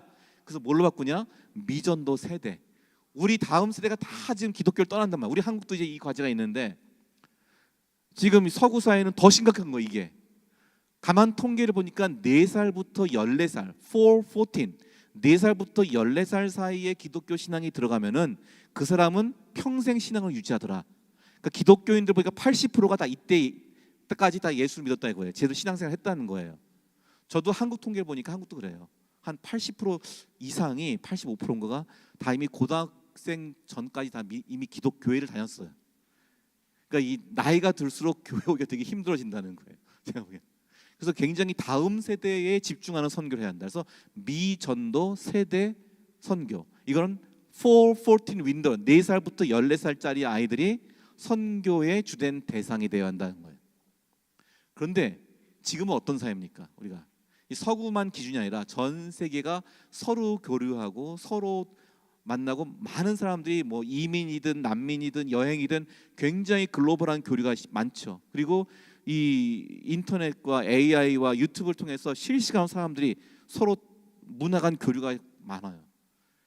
제 딸이 20대인 제 딸이 저하고 문화적으로 공감하는 것보다 20대인 제 딸이 자기 독일 친구랑 더 공감을 많이 해요. 문화적으로 저하고 거리가 더 멀어요. 사실은 문화적인 모든 그 라이프 스타일도 그렇고요.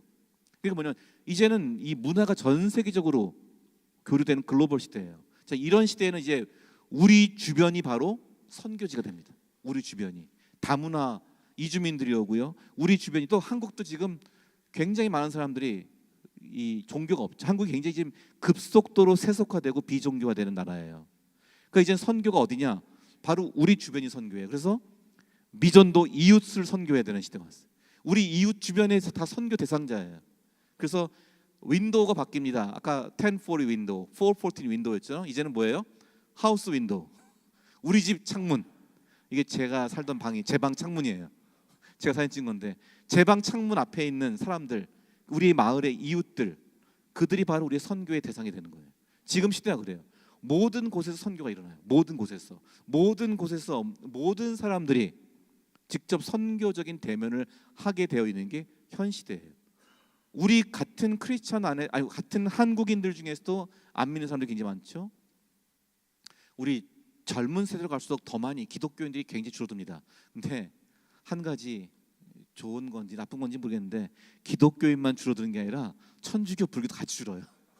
그래서 20대가 기독교인들이 20대가 뭐 5% 이런데 그건 좀 심하고 통계적으로 보면 20대의 기독교인들이 20대 중에서 한 13%, 한 15% 이내, 15% 이내인데 우리 지금 위로 올라가면 한 그다음 20% 되는데 밑으로 가면은 15% 이내로 떨어지거든요. 그런데 천주교 불교는 더 낮아요. 더 많이 떠나서 그리고 10대들이 한 기독교인들이 한 10, 비슷해요. 20대랑 비슷한데 천주교 불교는 더 줄어들어서 기독교가 천주교나 불교보다 10대, 20대에서 2배, 3배 많아요. 지금 50대 이상 가면 불교가 더 많거든요. 50대 이상은. 근데 10대, 20대 가면 기독교가 더 많아요. 이게 다 같이 주는데 우리가 좀 덜 준다는 거예요. 이거 왜냐면 기독교가 좀 신앙의 소속감과 귀속성이 강해요. 그러니까 신앙 활동들도 열심히 하고 그러다 보니까 신앙이 이어지는 그 연결고리가 좀 두꺼운, 우리는 좀 견고한 편인데 천주교 불교는 그게 되게 약해요. 그 천주교 불교인들한테 왜 종교 생활하냐면 그냥 마음의 평안을 위해서 이 정도지. 천주교인들도 그래요. 그냥 왜 신앙생활하냐면 그냥 마음의 평안을 하기 위해서지 뭐 내 예수 믿고 구원받고 영생 이건 없어요. 천주교도 굉장히 약해요. 불교도 그렇고. 그러니까 신앙의 정체성이 되게 갈수록 약해지죠. 근데 이게 뭐 좋은 거는 우리도 줄어드니까 좋다고 볼 수는 없는데 그래도 그것이 좋은 이게 그루터기가 될 수 있다는 거. 우리가 복음을 다시 부흥시키는 데 있어 좋은 기반이 있다는 거예요. 자, 이렇게 해서 우리가 있는 곳이 바로 선교지가 되었다. 그래서 우리 얼마 전에 국밀 보니까 우리 3터의 빛과 소금 될 것 해서 1터 이웃 속으로 가는 선교사들의 이야기가 나오더라고요. 우리 평신도들, 우리 하나님 백성들이 태권도장에서, 미용실에서, 학교에서 다 자기의 일터에서, 이웃 속에서 선교사의 삶을 사는 것, 이것이 앞으로 우리에게 굉장히 중요한 선교의 무대가 된다는 겁니다. 실제로 우리 그 새신자 중에서요, 제가 한 몇 년 전에 새신자들 조사를 해봤거든요. 새신자 조사해 보니까요, 이 새신자들 중에서 이 전도받은 사람이 새로 교회 온 신자, 그러니까 모태신앙인 아니에요. 처음으로 성인이 되어서 교회 나온 사람들이에요. 그 사람들이 전도받은 신자가 75%고 25%는 자발적으로 왔어. 자발적으로 온 사람들이 25%나 돼요. 꽤 많죠. 하나님이 일하신다니까요. 하나님이 일하고 계세요. 제가 새 신자를 한번 인터뷰를 했는데요, 이분이 뭐라고 그러냐면요, 자기가 코로나 때쯤 전부터 해서 되게 자기가 교회를 가고 싶었대요. 그런데 아무도 자기를 교회로 안 데려가더래요. 우리는 지레짐작 싫어할 줄 알고. 자기 옆집에 아는 이웃 언니가 있는데 자기가 받는 그 교회, 그 언니 교회 다니더래요. 권사님 소리 듣더래요, 보니까. 근데 자기를 2년 동안 한 번도 교회 가자는 말 안 하더래요. 자기는 기다리고 있는데. 그래서 자기 혼자서 유튜브를 보면서 막 설교 듣고 기독교에 대해서 찾아보고 그랬대요. 근데 코로나가 있다면 코로나 끝날 때쯤 돼서 다시 교회 이렇게 재개되잖아요. 그래서 교회 다시 문 열리고 교회 다시 예배 갈 수 있다는 얘기를 그 언니가 할 때, 언니 그럼 나도 교회 데려가 그랬대요. 그랬더니 너 교회 가고 싶어? 놀래더래요. 나 지금 기다렸다고. 그래서 교회 갔대요. 기다린 사람이 있을 수 있대요. 준비된 사람도 있을 수 있어요. 하나님이 일하시기 때문에. 이 사람이 교회 갔어요. 교회 갔는데 교회 4주간, 그 교회는 복음 예수 영접반인가 복음 영접반 이런 4주간 초신자 교육을 하거든요. 잘 끝냈대요. 끝나고 자기를 이렇게 양육해 준 또 어느 집사님, 권사님이 계셨대요. 자기를 1대1 양육을 해줬던. 그래서 그 교회 정착을 했어요. 그 교회 다른 또 모임에 그 목장이라고 하는데 참여를 했거든요. 그러다 그 교회 좀 큰 교회인데 이렇게 주일날 그 권사님, 자기를 양육해 준 권사님, 1대1 양육해 준 권사님을 만났대요. 그래서 너무 반가워서 인사했더니 자기를, 이분 말이 생까더래요. 그냥 왔냐? 하고 하더래요. 그러니까 자기를 그냥 양육을 교회 프로그램만 해줬지 자기하고의 영적, 인격적 친구가 되고 교류를 하고 서로 같이 동반자 된 게 아니었어요. 이분은. 그러니까 이건 조심해야 돼요. 이 전도를 하고 영혼을 양육하는 사역을 할 때 인격적인 신실함과 진실함이 있어야 합니다. 자, 이렇게 새 신자들이 있어요. 자, 근데 전도받은 사람들 있죠. 오른쪽에 보면요, 여러분, 오른쪽 전도받은 사람들, 전도자가 누굽니까? 주로 가족 친척이 48%예요. 절반이 가족과 친척을 통해서 예수 믿어요. 그 다음에 친구 선후배 24%, 이웃이 10%, 16%, 직장 동료가 10%. 노방전도로 온 사람들이 별로 없어요. 다 기존 관계망 속에서 와요. 다 지인 속에서 온다고요. 가족 전도가 거의 절반이에요. 그다음에 옆에 다 지인들이죠. 친구, 이웃, 직장 동료들. 내 늘 생활권에 있는 사람들 있죠. 내 생활권. 우리가 선교지란 말이에요. 대부분의 사람들이 이 관계망을 통해서 교회에 온단 말이에요. 그러니까 우리의 일상생활 속에서 우리가 늘 생활하는 곳에서 이 선교가 일어나고 있다는 거예요. 그래서 여러분 이 페이지로 가보시면요, 이 복음 전도의 구조와 프리 이벤젤리즘을 말합니다. 거기서 약간 영어 하나가 나오는데 프리 이벤젤리즘, 이 페이지시죠? 이 페이지에 전도의 구조 있죠. 거기서 프리 이벤젤리즘, 이벤젤리즘 프로퍼, 포스트 이벤젤리즘을 제가 한번 썼어요. 이게 뭐냐면 전도가 전도의 예비 단계, 전도하는 단계, 전도된 사람을 후속 양육하는 단계, 세 단계가 돼요. 자, 전도를 그냥 가서 복음을 제시하는 게 아니라 이벤젤리즘 프로퍼란 말 쓰면 이게 고유한 그런 뜻이기 때문에 전도의 가장 핵심은 뭐예요? 복음을 제시하는 거 아니에요, 그죠? 좋은 관계만 쌓고, 아까 그 권사님처럼 좋은 관계만 쌓고 복음을 제시하지 않으면은 연애는 하는데 프로포즈 안 하는 거 똑같아요. 연애는 시켜하면서 프로포즈 안 하는 거예요. 얼마나 짜증나요. 상대방이, 그죠? 그래서 이 복음을 제시하는 것이 복음 전도의 가장 중심에 있죠. 근데 그 복음을 제시하기에 앞서서 우리가 복음이 잘 들릴 수 있고 복음이 그 사람의 마음에서 마음밭이 잘 경작이 되어서 복음의 씨가 씨앗을 품고 씨앗을 내고 열매를 맺을 수 있도록 잘 닦아주는 게 필요해요. 이게 프리 이벤젤리즘, 전도의 앞단계, 예비적 전도라는 거예요. 예비적 전도. 자, 그리고 이제 온 사람들을 잘 또 양육해서 교회에 정착시켜야 돼요. 전도는 이 세 가지가 다 같이 하는 겁니다. 근데 그 중에서 이게 프리 이벤젤리즘이 여러분이 하시는 마을 선교하고 굉장히 가까워요. 복음을 제시하기에 앞서서 먼저 프리 이벤젤리즘, 복음을 전하기에 앞서서 또한 복음이 들려줄 수 있도록 사람들과의 접촉점을 마련하는 사역 및 활동이에요. 복음을 위해서 먼저 좋은 길을 예비하는 거죠. 복음이 잘 전달될 수 있는. 여기 뭐가 있습니까? 관계, 좋은 관계 구축, 좋은 관계를 하는 거, 선행을 통해서 감동을 주는 것, 문화적 공감. 사람들이 같이 문화를 뭐 영화, 요즘 뭐 신의 학당 같은 영화도 있다니까 그런 영화 같이 보면서 대화할 수도 있죠. 아니면 연극 같은 것도 이렇게 안 믿는 사람도 볼 수 있는 연극인데 같이 기독교인이 만든 연극들이 있어요. 그런 것들 예를 들어서 불편한 편의점 같은 연극, 그것도 그 믿는 분이 그 만든 거거든요. 기독교적인 가치관을 가지고. 그래서 그 불편한 편의점 연극 혹시 보시면요, 소설도 있잖아요. 그 편의점 주인분이 권사님이에요. 그래서 딱 권사님 필이 딱 나와요, 그거는.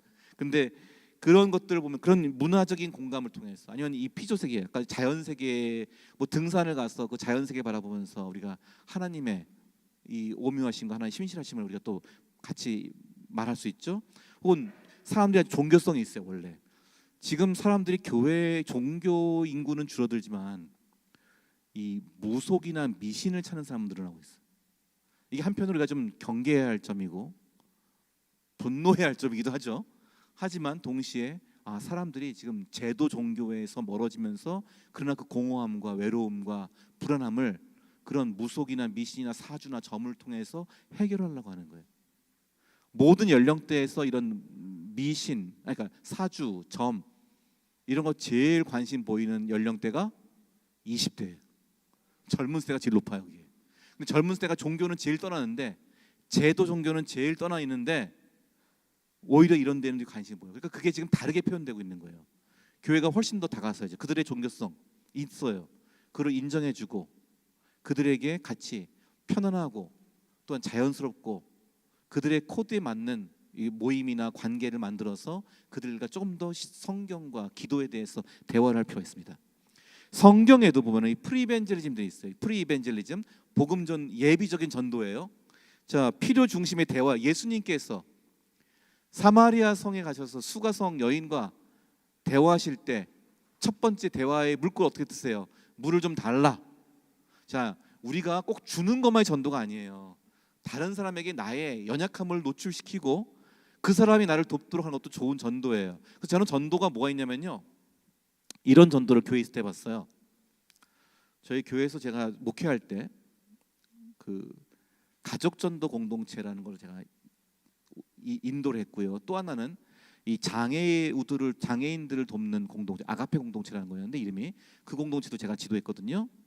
그런데 가족 전도 공동체는 주로 누가 많냐면은 이 조합이 이 여성분은 교회에 오시고 남성분은 교회에 안 오시는 이 조합이 제일 많아요. 그래서 가족 전도에 많은 기도 대상자지. 믿지 않는 남편들, 혹은 교회는 나오지만 뜨문뜨문 나오거나 제대로 신앙이 안 들어가 있는 상태로 그냥 부인한테 끌려오시는 분들 가끔씩, 그런 분들이 많아요. 그분들을 위해서 계속 그 영혼을 위해서 기도했어요.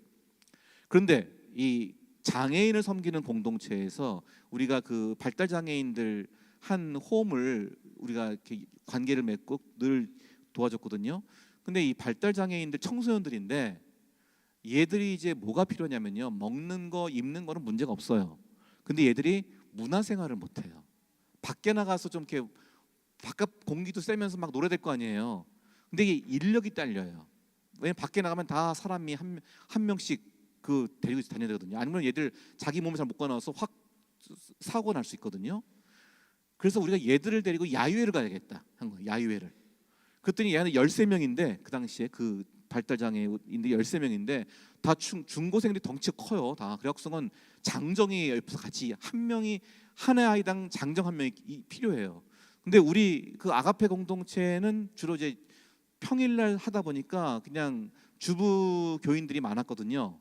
그러니까 이분들을 가지고는 안 되는 거예요. 그래서 이제 누구를 동원하겠습니까? 청년부, 대학 청년부. 오라고 할까봐 입이 이만큼 나왔어 벌써 애들이. 맨날 우리만 그런 거 있으면 맨날 우리만 써먹는다고. 우리도 좀 쉬고 싶고 우리도 좀 우리끼리 놀고 싶은데 맨날 교회에서 봉사할 거 있어서 우리만 동원한다고 입이 이만큼 나와서 이번 하지 말자 하고 제가 어떻게 했냐면은 가족전도 공동체에서 지금 기도하고 있던 남편분들이 있죠. 제가 그분들 전화했어요.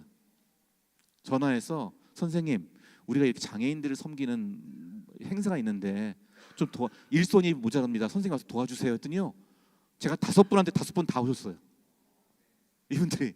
그러니까 교회 그냥 예배들이 오면 좀 뭐 예배는 모르겠는데 교회 잠깐 꼬시는 거 있죠. 꼬시려고 하는 거. 다 알아요. 싫어해요. 그래서 뭐 같이 밥 먹습니다. 뭐 중년 남성의 건강 세미나 합니다. 다 알아요. 이 목적을 알아요, 이분들이. 그래서 막 그냥 저항을 하고 막 그냥 착해서 오시다가도 그냥 가버리고 그러는데 도와달라니까 오시더라고요. 그러니까 내가 뭔가 할 일이 있는 거예요. 그 장애인 공동체를 도와주는 같이 왔어요. 그리고 제가 5분 외에다가 그분들하고 같은 또래의 교회 집사님들이 있죠. 남성 집사님들 같은 또래. 그분들 또 부탁했어요. 이분 우리가 도와주는데 장애인들 돕는 거고 여기에 우리가 전도 대상 그 남편분들을 초대했다. 근데 그분들도 좀 말벗이 있어야 되니까 특히 신앙의 말벗이 필요하다. 집사님 와서 도와주되 다들 흔쾌히 또 오시겠대요. 이게 그 장애인도 도와줘야 되죠. 그 사람도 전도해야 되죠. 그 약속 딱딱 같이 와서 그날 같이 하루 종일 같이 도와주고 우리가 도와줄 때 어떡합니까? 기도하고 시작하죠. 그리고 우리가 예수 그리스도의 사랑으로 그들을 품고 우리가 그들을 위해서 헌신해야 한다고 가르치죠. 이게 다 복음이 들어가는 거예요. 사람들한테 같이 기도하고 그리스도의 사랑의 정신이 들어가죠. 끝나고 같이 저녁 식사하면서 이야기를 해요. 이분들에서 제가 지금 기억이 잘 안 나는데 2분인가 3분이 그 다음번 세례 받았어요. 이들 중에서. 그러니까 우리의 이분 사람들을 꼭 접대해 주는 것만 중요한 게 아니라 이 사람들이 뭔가 내 교회 와서 뭐 할 일이 있어야 돼요. 그것 때문에 여러분 이 발상의 전환이 필요합니다. 예수님도 이 사마리아 여인에게 물 좀 달라. 그가 뭔가 도와줄 일을 줬어요. 이 봉사를 통한 구세군 봉사에 참여시키세요. 믿지 않는 사람들을 같이 참여하시죠. 선한 일을 하라고 그러세요. 그런 케이스가 굉장히 많아요. 2번 여정의 동반자. 누가복음 24장에 보면은 엠마오로 가는 두 제자에게 예수님께서 가까이 이르러 동행하시죠. 자, 바울에게는 예수님이 갑작스럽게 확 나타나셨어요. 사울에게는 다메섹 도상에서. 엠마오 도상에서는요 2 제자가 가는데 예수님이 슬그머니 같이 가세요. 슬그머니 동행하세요. 그리고 예수님이 자기를 드러내지 않으세요. 제자들도 못 알아보고 예수님이 뭐라고 그래요? 무슨 얘기하냐? 물어보세요. 아니 당신은 지금 예루살렘에서 큰일 났는데 모르냐? 나 몰라. 무슨 예수님이 시침이 떼고 물어보세요 또. 그랬더니 이 사람 자기 얘기를 쭉 해주는 거예요. 슬픈 기색을 하고 자기들의 꿈과 자기들의 기대가 무너지고 혼란스러운 것들을 얘기할 때 예수님이 다 들으시고 동행하시고 경청하시고 말씀을 풀어서 그들의 마음이 뜨거워지게 변화되게 하시죠. 동행하는 거예요. 여정의 동반자, 옆 사람 곁에 있어주고 이야기를 들어주고 하는 거예요. 너무 처음부터 전도하려고 하지 말고 동반자가 되고 경청자가 되고 같이 그들의 벗이 되어주는 거예요. 3번 종교성. 바울이 아데네 갔을 때 우상이 가득한 것을 보고 막 분노했습니다. 막 격분했어요. 근데 그렇다고 해서 그들을 정죄하지 않았어요. 분노했지만 그들에게는 굉장히 정중하게 다가왔어요. 너희가 종교성이 많도다 하면서 바울이 거기서 그들을 그 종교성을 접촉점으로 해서 복음을 전하죠. 4번째 자연은총. 바울이 그러죠. 하나님의 살아계신 신성이 그가 만드신 만물에 분명히 보여 알려졌다. 우리 자연 만물을 통해서 피조세계와를 같이 감상하면서 복음을 전할 수 있는 좋은 기회가 될 수도 있죠. 선한 행실. 베드로전서 3장에 보면은 아내들에게 너희의 말로서가 아니라 너희의 선행으로 말미암아 너의 행실로 말미암아 너희 남편들이 구원받을 수 있다. 이런 말을 해요. 우리의 선한 행실이 우리의 뒷모습이 왜 가족은요. 가족 전도 할 일 있잖아요. 가족은요. 내가 성품의 변화가 있잖아요. 내 말이 바뀌고 내 태도가 바뀌고 내 행동이 바뀌잖아요. 제일 빨리 알아봐요. 가족은. 그 진실성을 알아요. 우리가 믿지 않는 사람, 우리가 밖에 나가서는 심지어 뭐 직장 동료나 이웃에도 내가 착한 척 할 수 있잖아요. 착한 척. 착한 척하면 사람들이 또 뭐 착한 줄 알고 또 오잖아요. 나한테 또 좋아할 수 있잖아요. 가족에게는 착한 척이 안 돼요. 그죠? 가족에게 착한 척이 안 돼. 이건 진실한 내 성품의 변화가 수반되면은 가족은 대신 빨리 알아봐요, 그거를. 그리고 빨리 변화돼 이 큰 영향을 받아요. 굉장히 큰 임팩트를 줍니다. 그래서 가족은 선한 행실을 통해서 이 전도가 일어납니다. 그 선교적 교회와 이 프리이벤젤리즘 3번에 보시면요. 그건 이제 읽고 넘어갈게요. 그건 그냥 읽고 넘어가. 그냥 여러분 읽어보시면 될 것 같아요. 이 프리이벤젤 우리가 항상 모든 내가 밖에 나가서 막 외쳐서 전도하는 게 아니더라도 우리가 이 프리이벤젤리즘은 내가 선교적인 삶을 사는 그리스도인으로서 우리의 모든 일상 속에서 그 표만 보세요. 표만 보시면요. 기도하고 은사 받은 복음 전도자가 있죠. 복음을 명료하게 전하고 기회를 놓치지 않고 담대하게 외치는 사람들이에요. 이 사람만이 전도하는 게 아니라 담대한 선포하는 사람만이 전도하는 게 아니라 모든 그리스도인들이 선교적인 삶을 살면요. 기도하고 살피고 지혜로운 사회생활을 함으로써 그리고 은혜로운 답을 줘요. 사람들이 질문을 해요.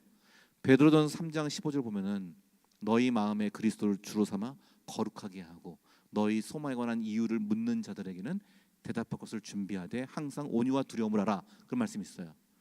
우리 마음에 그리스도를 주로 삼아서 우리가 거룩하게 변화된 삶을 살게 되면요. 사람들이 우리가 무엇을 믿고 무슨 소망으로 살아가는지를 궁금하게 된다는 거예요. 질문이 나와요. 그러니까 그리스도의 삶이 질문을 일으키는 삶이 돼야 돼요. 질문을 일으키는. 저 사람은 왜 저렇게 행복할까? 자, 실제로요. 요거 좀 볼게요. 뒤에 가서 봅시다. 그건 좀 그러한 질문을 일으키는 삶이 되면은 사람들이 더 기독교 관심 갖게 됩니다.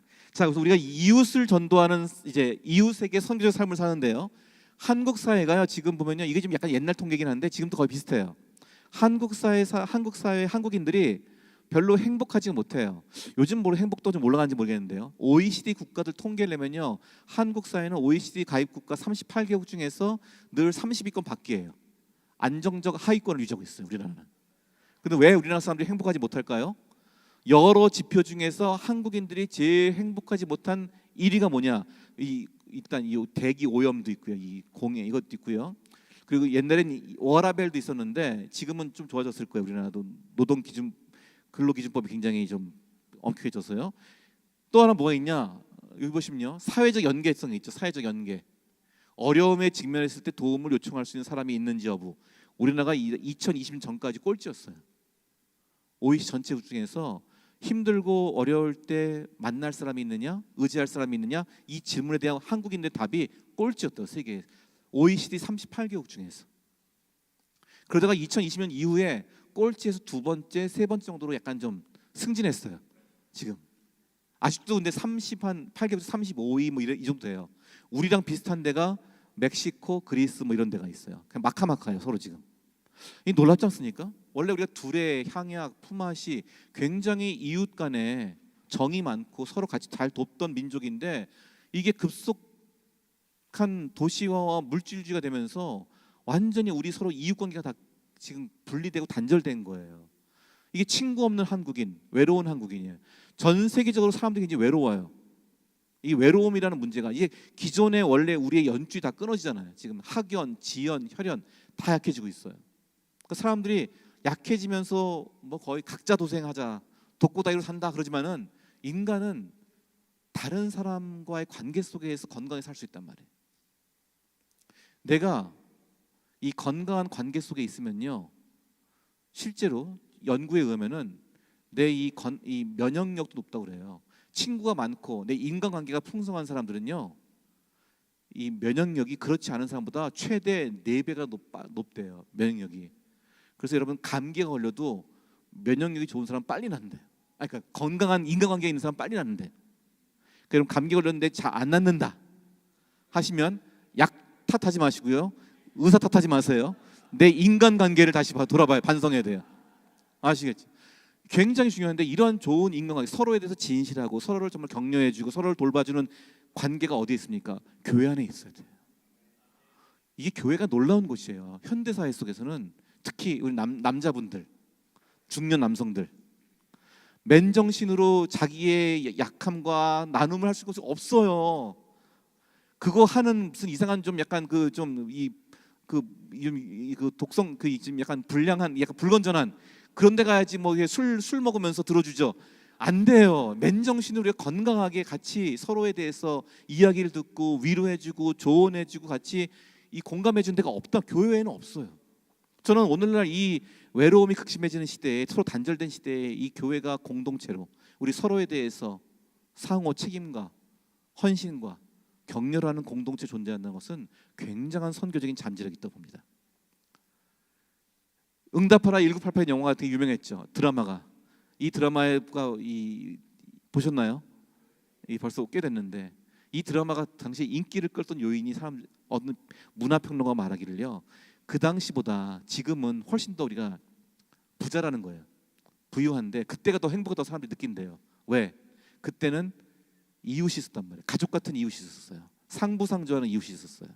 도봉구 쌍문동에 한 골목에 살던 사람들끼리 아줌마들이 같이 평상에 앉아서는 뭐 콩나물을 다지면서 그때 막 대화하는 거 보면요. 남편 얘기하고 자녀 얘기하고 여러 가지 가족 얘기해요. 집단 상담이 이루어져요. 전문 상담가 투자할 필요가 없어요. 거기서 집단 상담이 다 이루어져요. 홀로 아이 키우는 엄마가 지금 오늘 일하러 나가야 되는데 아이 봐줄 데가 없어요. 그럼 어떻게 해요? 그냥 앞집에다 던지고 하면 돼요. 그럼 알아서 공동 육아가 다 돼요 거기서. 근데 오늘날 이거 다 혼자 해결하게 돼 있단 말이에요. 그렇게 삶이 우리가 외롭고 되게 상실감이 커진 거라는 거예요. 지금 옆에 보시면 우리가 지금 이렇게 과거에는 이랬는데 지금은 거의 서로 엘리베이터 안에서도 같은 엘리베이터 타니까 같은 라인 사는 사람들이잖아요. 어사예요, 어사. 어색한 사이가 돼버렸어요. 우리가 선교적 삶을 사는 첫걸음이요. 먼저 인사하십시오. 인사하세요. 우리 이웃들에게 인사하시고요. 조금 인사하다 보면 이제 이 관계가 좀 더 깊어져요. 그러면 우리가 좀 대화할 수가 있어요.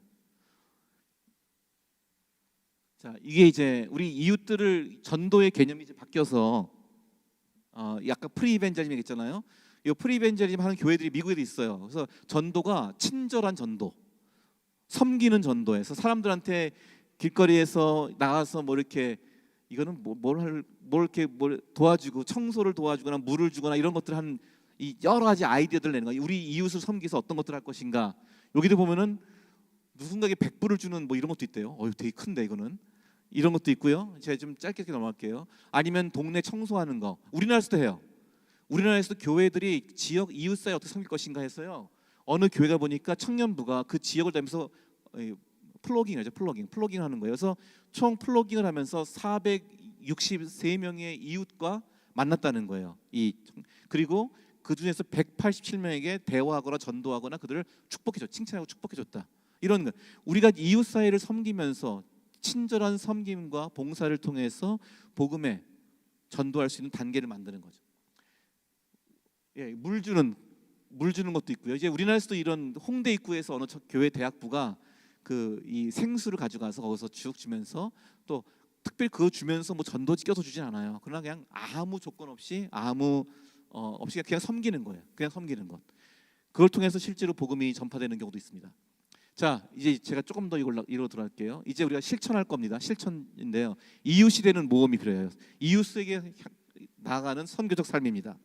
이웃 발견의 예술이라고 그러는데요. 여러분 그 3페이지 보시면 표가 있죠. 3페이지는 표에서요. 중앙이 내 집입니다. 중앙이 내 집이고 쭉 지금 양옆으로 박스가 총 8개가 있죠. 예, 그 8개의 박스에서요. A, B, C가 있어요. 그럼 중앙 박스는 내가 있는 곳이고 상하 좌우 박스는 근거리 이웃이에요. 바로 여기는 근거리 이웃들이에요. 내 집 근처에 사는 사람들.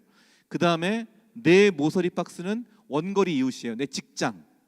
하긴 혹은 내가 또 딴 데 있는 나랑 멀리 있지만 내가 아는 사람이 있을 수 있죠. 어떤 기회로. 그런 사람들을 한번 적어보시라는 거예요. A에 대한 그 사람 이름이나 호칭을 적어요. 의외로 우리가 이름을 몰라요. 그렇죠? 미국 사람들은 만나면 바로 이름을 통성명하는데 우리는 이름도 모르고 성도 몰라요. 그죠? 그냥 모르면 옆집 아저씨로 쓰세요. 그냥 아시겠죠? 이렇게 쓰시고 A에다 쓰시고요. B에다가 나하고의 관계 거리를 보세요. 나랑 이거 늘 보는 분들이어야 돼요. 여러분이 지금 눈에 누군가 들어오십니까? 이 8개 칸을 다 채우십시오. 네. 못 채우시는 분들은 회개하세요. 이웃 사랑 안 하는 거예요. 이웃을 사랑하려면 먼저 이웃을 알아야 됩니다. B에다가는 나와 그 사람 사이의 관계 거리를 써보세요. 뭐냐? 나그네일 수 있죠. 모르는 사람이 아직 낯선 자예요. 아니면 이제 얼굴 정도 알고 인사하는 사이 지인이에요. 아니면은 세 번째 친구. 이제 서로 대화도 할 수 있고 뭐 집도 서로 오갈 수 있는 관계. 그 정도 되면은 이제 친구가 되죠. 자, 이런 관계를 적어 보세요. 그 다음에 각 사람에게 우리가 무엇을 할 수 있을까를 이제 탐구해봐야 됩니다. 먼저 이 우리 이웃들을 나그네에서 지인에서 친구에서 나중에 영적인 동반자로 가는 거예요. 자, 우리가 낯선 사람에게 인사하거나 말 걸면은 싫어할 거라고 생각하잖아요. 근데 실제 미국의 시카고 대학교 심리학과 조사해봤는데요. 사람들한테 이 그래프를 제가 설명할 좀 시간 걸리니까 그냥 들으세요. 당신이 차를 타고 버스를 타고 가거나 기차를 타고 가는데 옆 사람과 대화를 하거나 서로 이렇게 말을 인사를 하면은 어떨 것 같냐? 다들 예상으로는 안 좋을 것 같다. 어색하잖아요. 불편하잖아요. 내가 인사했는데 옆 사람이 이거 웬 놈이 나를 아는 척하나 또를 수 있잖아요. 그래서 안 좋을 것 같다고 생각했는데 막상 시켜봤어요. 했더니 다들 긍정적인 경험했다는 거예요. 의외로. 저도요 이 아파트에서 언젠가 한번 제가 어떤 아저씨한테 인사를 했어요. 근데 그분이 정말로 놀래서 저를 쳐다봐요. 웬 처음 본 놈이 갑자기 저한테 아는 척하니까 인사하니까 약간 이게 보고 두 번째 인사했어요. 그랬더니 약간 어색해하면서 웃으면서 받아주세요.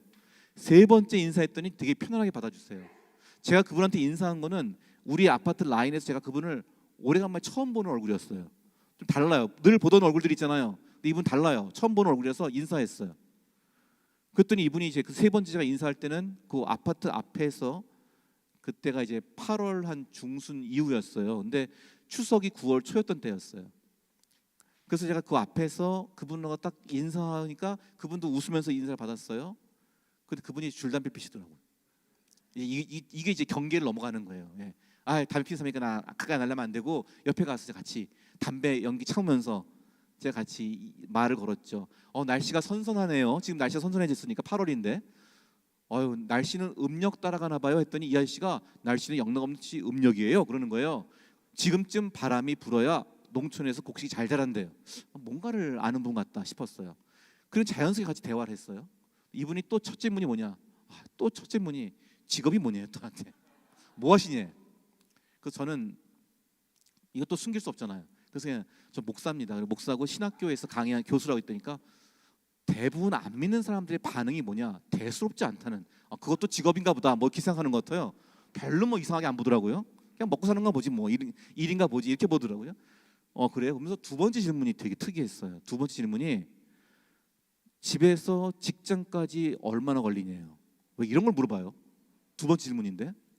그래서 저 차 몰고 가면 20분이면 갑니다 했더니 20분이 괜찮겠네 하면서 자기 얘기를 하시는데 이분이 여주에서 사시다가 여주에서 이렇게 땅도 있고 농사도 하시는 분인데 부인이 뇌졸중으로 쓰러진 거예요. 그래서 거기는 병원이 없어서 제가 있던 제가 분당 수지 그쪽 살았는데 그 분당에 보바스 병원이라는 데인데 거기에 입원을 시킨 거예요. 근데 이 보바스 병원이라는 곳이 장기 환자를 안 받아요. 그래서 다시 얼마 있다가 서울에 있는 요양병원으로 옮겼어요. 그래서 이분은 이 용인에서부터 서울까지 금술이 좋으신 거예요. 그래서 아침 저녁으로 계속 왔다 갔다 하시면서 자기 부인을 간병을 하는 거예요. 그리고 이분의 가장 인생에서의 그분의 삶에서 가장 큰 애로사항이 뭐냐면은 이 출퇴근 참 하루에 3시간 차를 몰아야 되는 거예요. 연세가 한 70대신 분인데 이게 힘든 거예요. 이분은 그러니까 그 얘기 저한테 통근 시간을 물어본 게 그래서 물어본 거예요. 그러면서 대화를 했어요. 그 다음부터는 저를 보면 되게 반가워하세요. 왜? 그 아파트에서 저만 아니까. 아는 사람이 저밖에 없으니까. 그리고 우리 아내도 같이 인사하고 나중에 제가 쭉 여러 번 대화를 많이 하다가 선생님 제가 목사인데 선생님 제가 해드릴 수 있는 게 기도할 밖에 할 수가 없다고. 근데 선생님 제가 성함을 모르는데 선생님하고 선생님 사모님 성함 좀 가르쳐달라니까 좋아하시는 거예요. 기도해 준다면 다 좋아하세요. 기도해 준다면은. 교회 오라고 하면 약간 거부감 갖기도 하는데 기도해 준다. 사람들의 이야기를 들어주고요. 기도해 준다고 하시고요. 그 자리에서 웬만하면 또 기도도 하세요. 그냥 짧게. 통성기도 하지 마시고 방언기도 하지 마시고 짧게 그들을 그냥 진솔하게 기도해 주세요. 굉장히 좋아해요. 사람들이 좋아해요. 기도해 준다면 다 좋아해요. 제가 기도해 준 애가 너무 고맙대요. 그래서 이름을 땄어요. 아내하고 기도하기 시작했어요. 얼마 뒤에 이 아저씨께서 저한테 물어보세요. 그런데 목사님이라 하셨잖아요. 그래서 근데 목사가 교회만 있는 게 아니라 병원에도 있나 봐. 그러는 거예요. 병원에도? 그래서 병원에 있다 원목이 있다고 그랬더니 원목이라고 부르대. 그래서 자기 아내가 있는 병원에도 원목이 있더라 이거예요. 좀 있다가 근데 날 위해서 기도하고 있어요? 그러는 거예요. 그래서 기도하고 있다 그랬더니 근데 내가 그 병원에 있는 원목님한테 기도해 달라고 해도 될까? 그러는 거예요. 얼마든지 기도해 달라고 부탁하시라고. 나 교회 안 다니는데 아니 그 원목님은요 교회 다니든 안 다니든 거기 계신 분들을 위해서 계신 분이니까 기도해 달라고 말씀하세요. 그랬어요. 그더니 얼마 뒤에 저한테 와서 또 만났을 때 자기가 그 원목 만났대요. 그러면서 원목 만나서 목사님이시냐고. 나도 아는 목사 있다고. 그랬대요. 그러면서 같이 얘기하면서 부탁했더니 원목이 너무 반갑게 그러면 늘 그 방에 와서 기도해 주신다는 거예요. 그리고 얼마 뒤에 그 병원에 있는 교회에 다니기 시작한다는 거예요. 인사 3번 하고 대화를 열었어요. 우리 주변에 이런 사람들이 있어요. 우리가 정말로 이 사람들을 섬기고 사랑한다는 마음으로 선교적 그리스도의 삶을 실천하면요 있어요. 제가 아까도 이 나그네 같은 분이었는데 저하고 좀 지인이 됐죠. 나중에 이분이 저를 친구라고 하는 식으로 관계 발전했죠. 이런 식의 복음 전도 역사가 여러분 중에서 일어날 수 있습니다. 자, 섬김의 방법들 제가 거기 강의 안에 보면 뒤에 밑에 3페이지 밑에 보면요 낯선 자의 관계 속에서 우리가 할 수 있는 거, 지인의 관계 속에서 할 수 있는 거, 친구의 관계 속에서 할 수 있는 거, 영적 동반자는 이미 같은 믿는 사람이니까 그건 또 하고요. 그 관계마다 할 수 있는 게 있어요. 낯선 자 있을 때는 인사하고 관심 표명해주고 경청해주고 호응해주고 이런 정도면 되죠. 칭찬해주고 격려해주는 거. 그다음에 좀 지인이 되면은 좀 질문하고 잘 얘기 들어주고 초대도 좋아요. 자기 집에서 같이 뭐 차를 마신다든지 식사를 같이 한다든지 이런 식이 좀 더 들어갈 수 있죠. 그리고 친구가 되면은 대화를 좀 깊이 대화를 하고 이제 구체적으로 섬기고 깊이 있게 기도를 해주는 거예요. 이때 복음 전도가 일어납니다. 그래서 우리가 이렇게 일상 속에서 내가 조금 더 나그네들을 지인을 친구로 만들어가는 과정, 영적 동반자가 되어 주십시오. 이게 선교적인 삶입니다. 요건 좀 넘어갈게요. 제가 불신자들을 우리가 사람들 볼 때 어떤 눈으로 볼 것이냐. 저는 이 영상이 미국의 어느 교회에서 만든 영상이에요.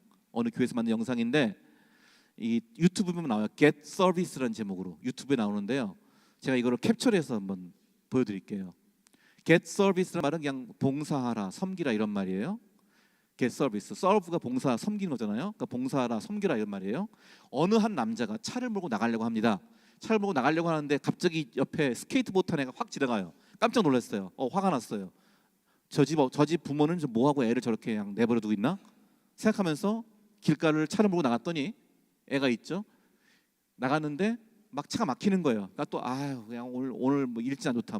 벌써부터 차 막히냐 하면서 자기가 가고자 하는 쇼핑몰에 차를 딱 대려고 하는데 다른 차가 먼저 확 빨간 차가 들어오는 거예요. 새치기 당했어요. 또 그냥 투덜투덜대요. 그러면서 제가 가려는 카페로 들어왔어요. 카페로 들어왔더니 줄이 길어요. 이거 또 그냥 오늘 풀리는 게 없네 하면서 이제 속상해요. 종업원한테 주문을 이제 하려고 그러는데 딴 사람이 아까 주문한 사람이 하나 더 빼뜨린 게 있다고 또 와서 또 주문하는 거예요. 그러니까 지금 화가 나서 지금 제스처를 하고 있죠. 그래서 주문했더니 지금 주문이 밀려서 좀 한참 기다려야 된다고. 알았다고 할 수 없이 그냥 그래서 푸념하고 앉아 있는 거예요. 푸념하게 앉아 있는데 갑자기 웬 흑인이 나타납니다. 그러면서 이게 누구야? 당신 뭐야? 했더니 아무 말 없이 이 안경 케이스를 하나 줘요. 거기는 Get Service, 섬기라 이런 말이에요. 그래서 이 안경 케이스를 열어보니까 그 안에 안경이 있어요. 그 안경을 썼어요. 안경을 쓰고 사람들을 쭉 카페를 둘러보니까 갑자기 사람들의 마음이 보이는 거예요. 거기 있는 사람들의 마음이 보이는, 그 자막이 사람들의 마음이 나타나는 거예요. 혼자 앉아있는 여인은 지금 이 고통에 대한 두려움 때문에 사람들을 피하고 있는 그런 사람이었어요. 이 남자는 진정한 친구를 못 만나서 홀로 있는 남자였어요. 이 남자와 아이는 이 아빠가 최근에 실직을 했어요. 그래서 아이와 함께 카페에 있는 거예요. 이 종업원은 지금 커피 들러 주로 오는데 이 종업원은 지금 중독과 싸우고 있어요. 막 중독에 시달리고 있는 친구예요. 너무 놀랐어요. 너무 놀래갖고서는 막 사람들이 마음이 보이고 놀래갖고서는 다시 카페 문을 열고 밖으로 확 나오는데 웬 껄렁껄렁하고 담배 딱 꼬라면 덩치 큰 아저씨랑 딱 맞추는 거예요. 이 아저씨가 뭐야 하는 거예요. 되게 무섭잖아요. 근데 그 사람의 마음이 보여요. 마음 보니까 누군가 나를 안아줬으면 하는 외로운 사람이었어요. 나가서 아까 딱 가다가 보니까 아까 자기 대신 새치겠던 빨간 차 그 여자를 보이는 거예요. 그 여자의 마음이 보여요. 최근에 자기의 제일 친한 친구를 잃었어요. 그래서 되게 슬픈 사람이에요. 그리고 차를 몰고 대서 나가면 다른 사람 다 보이는 거예요. 저 여자분은 남편이랑 싸워 있고, 저 여자 꼬마 얘는 가출한 아이고, 저 남청년은 지금 차가 고장 나고서 지금 되게 어려운 상황에 있어요. 사람들의 마음이 보이는 거예요. 판단하지 못하고 불평하지 못하는 거예요. 그래서 이 안경을 딱 다시 보는 거예요. 그리고 아까 자기 뒤에 확 지나갔던 꼬마아이가 지나가는 거예요. 그 안경을 끼고 이 꼬마아이를 봤어요. 그랬더니 이 아이가 자기를 돌봐줄, just need someone to care, 자기를 돌봐줄, 자기가 놀아줄 사람을 원하는 거예요. 그래서 이 남자가 그 꼬마아이를 불러요. 야, 일로 와, 같이 나랑 같이 놀자. 너 어디 있니? 너 몇 살이니? 너 집 어디니? 물어보면서 이 아이와 같이 친구가 되어주는 걸로 끝나는 거예요. 그래서 get service, get it? 당신도 섬기겠습니까? 우리 이웃들을, 우리가 다른 사람들일 수 있고 조금 불편해 보일 수 있고 조금 낯설 수 있죠. 근데 저는 그 찬송 좋아해요. 아버지 당신의, 그죠? 당신의 마음이 있는 곳에 나의 마음이 있기를 원해요. 아버지 당신의 눈물이 있는 곳에 나의 눈물이 있기를 원해요. 예, 우리가 하나님의 눈으로, 하나님의 마음으로, 하나님의 시선으로 우리 주변 사람들을 보고 보야 합니다. 겉으로 드러나는 모습에 피하거나 불편해하거나 낯설어하지 말고요, 피하지 말고요, 그들의 내면을 봐야 됩니다. 그렇게 해서 그들과 좋은 관계를 맺고 섬김의 삶을 삽니다. 그런데 마지막으로 우리가 하는 건 좋은데 아까도 말했듯이 좋은 관계만 맺고 선행만 하고 섬기기만 하고 복음을 전하지 않으면 안 돼요. 자, 이 이미지 보세요. 이게 진짜인지 모르겠는데 어떤 몰몬교 같죠? 예, 몰몬교 전도자들 같은데 두 남자가 지금 양복 입고 아마 전도하러 다니는 것 같아요. 축허 전도, 집을 전도하러 다니는데요. 어느 집에 갔어요. 문을 두드렸어요. 하나님에 대해 얘기 나눌 수 있을까요? 물어봤어요. 자, 전형적인 전도하는 방식이죠. 축허 전도. 그럼 대충 되게 어떨까요? 문 닫을 거 아니에요. 근데 이 남자가 좋죠, 들어오세요 하는 거예요. 들어오시라고. 하나님에 대해 얘기 나눕시다는 거예요. 그러니까 이 두 전도자가 놀래요. 네? 깜짝 놀래요. 그러니까 이 남자가 하나님이 정말 듣고 싶네요 그러는 거예요. 자기들이 놀라면서 정말이세요? 믿어지지가 않는 거예요. 그랬더니 그럼요, 들어오세요 하는 거예요. 자기들이 불안해요. 그래서 무슨 꿍꿍이 있어, 이거 이상해. 자기들이 막 그냥 불안해하는 거, 두려워하는 거, 자기들이 막 그냥 기피하는 거예요. 그러니까 막 제 변명을 해요. 그러니까 보통 사람들이 좋다고 반기지는 않거든요. 자, 우리도 이렇게 생각할 수 있죠. 그랬더니 저는 그런 사람 아닙니다. 들어보세요. 믿음에 대해서 얘기해 봅시다. 그러는 거예요. 자, 그래서 집에 들어갔어요. 그래서 앉았어요. 자, 좋아요. 이제 하나님에 대해서 얘기해 봅시다. 얘기해 주세요. 했더니 이 두 남자가 근데 사실 우리는 하면서 이런 단계까지는 생각해 본 적이 없어요. 복음을 전할 준비가 안 돼 있던 거예요, 이 사람들이. 그냥 가려니까 갔는데 설마 누가 복음 듣고 싶겠냐. 근데 실제로 있을 수 있다는 거예요. 실제 정말로 우리 주변에 있어요. 하나님 만나야 되고 하나님에 대해서 알고 싶어하는 사람이 있습니다. 그래서 우리가 항상 복음을 준비를 해야 돼요. 복음을 전할 준비를. 근데 일상생활 속에서, 일상적인 대화 속에서 우리가 아직은 이렇게 뭐 사역이나 전도파를 나누지 않더라도요, 일상적인, 다 강의 안에 있습니다, 이 내용들. 일상적인 대화 속에서 내가 기독교인임을 알려주는 것도 필요합니다. 이거는 내가 전도하거나 교회 오라는 건 아니에요. 그러나 내가 신앙이 나에게 소중한 가치라는 것을 알려주는 게 필요해요. 이걸 신앙의 깃발들기라고 그래요. 그래서 내가 약간 지인이잖아요. 어느 정도 지인이 되면은 알면 내가 뭐 교회 다닌다면 할 수도 있고요. 아니면 내가 신앙을 가지고 살아간다는 것을 보여줄 필요가 있어요. 어떤 거냐? 뭐 어려움이 있을 때, 힘들 때마다 기도하면서 마음을 다스립니다. 뭐 이런 말 할 수 있죠. 아니면 누가 막 힘들다고 할 때 힘드시겠네요. 괜찮으시면 제가 기도할 때 기억하겠습니다. 누가 나를 칭찬할 때면 저도 잘 못하지만 성경 말씀을 따르려고 노력합니다. 혹은 좋은 일 있을 때 우리 모두가 애썼고 하나님 우리에게 좋은 기회를 주셨습니다. 이런 대화를 통해서 좋은 긍정적인 대화 속에서 자연스럽게 신앙이 나에게 중요한 가치라는 것을 알려줄 필요가 있어요. 그럼 사람들은 봐요. 이 사람이 기독교인이구나. 이 사람은 뭔가 그 신앙의 그 관점을 가지고 살아가는 사람이구나 하면서 눈여겨봅니다. 그러다가 이제 이거는 자연스럽고, 이건 뭐 교회 오라고 전도하는 직접적인 말씀 아니에요. 그러나 신앙의 향기를 드러내는 거예요. 조금 더 서로 관계가 무르익으면은 그 사람들의 이야기를 들어주잖아요. 그러면 복음을 선포해야 할 때 있습니다. 일상에서 복음을 선포하는 거예요. 일상에서. 제가 짧은 말이지만 내가 다른 사람의 이야기를 듣잖아요. 듣고 일상생활 속에서 복음을 선포할 때 있어요. 어려운 게 아니에요. 뭐 큰 대본 외우는 게 아니라 예수 그리스도의 사랑과 용서와 하나님의 섭리를 그 사람의 상황 속에서 증언하고 선포하는 거예요. 이건 담대하게 선포해야 됩니다. 보세요. 예수님은 당신을 용서해 주십니다. 바로 지금 이 순간에도 용서하십니다. 그러니 회개하고 살아온 삶을 살아봅시다. 누군가가 굉장히 자기 죄 때문에 잘못 때문에 이런 사람이 있을 때 이런 말로 복음 선포할 수 있어요. 그냥 인간적인 얘기만 나는 거 아니라 짧게 선포하시란 말이에요. 당신의 미래는 터치부터 당신을 사랑하신 주님의 손 안에 있습니다. 주님은 절대로 당신을 버리지 않습니다. 자기 인생에 대해서 자신감이 없고 열등감이 있는 사람에게도 이런 말 할 수 있죠.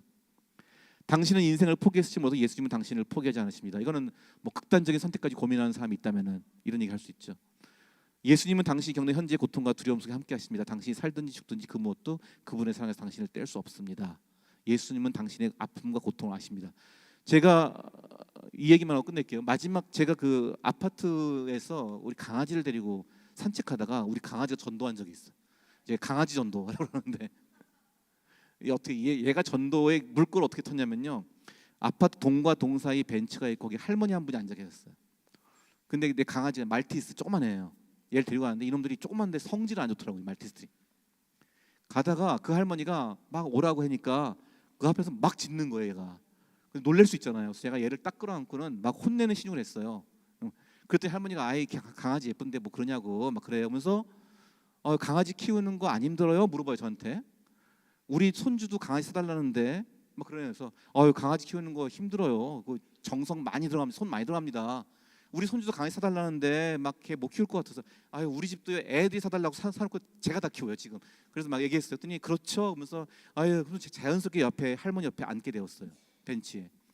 그렇죠 하면서 할머니 말하기를 우리 손주는 막 군것질만 하고 공부 안 하고 PC방 가서 있고 살만 찌고 막 이렇게 이러는 거예요. 그러면서 걔가 어떻게 강아지를 키워? 그래서 약간 이게 심각해진다 해서 제가 가만히 들었어요. 그랬더니 이 할머니가 아이고 내가 주책이람 처음 보는 아저씨한테 별말 다 하네.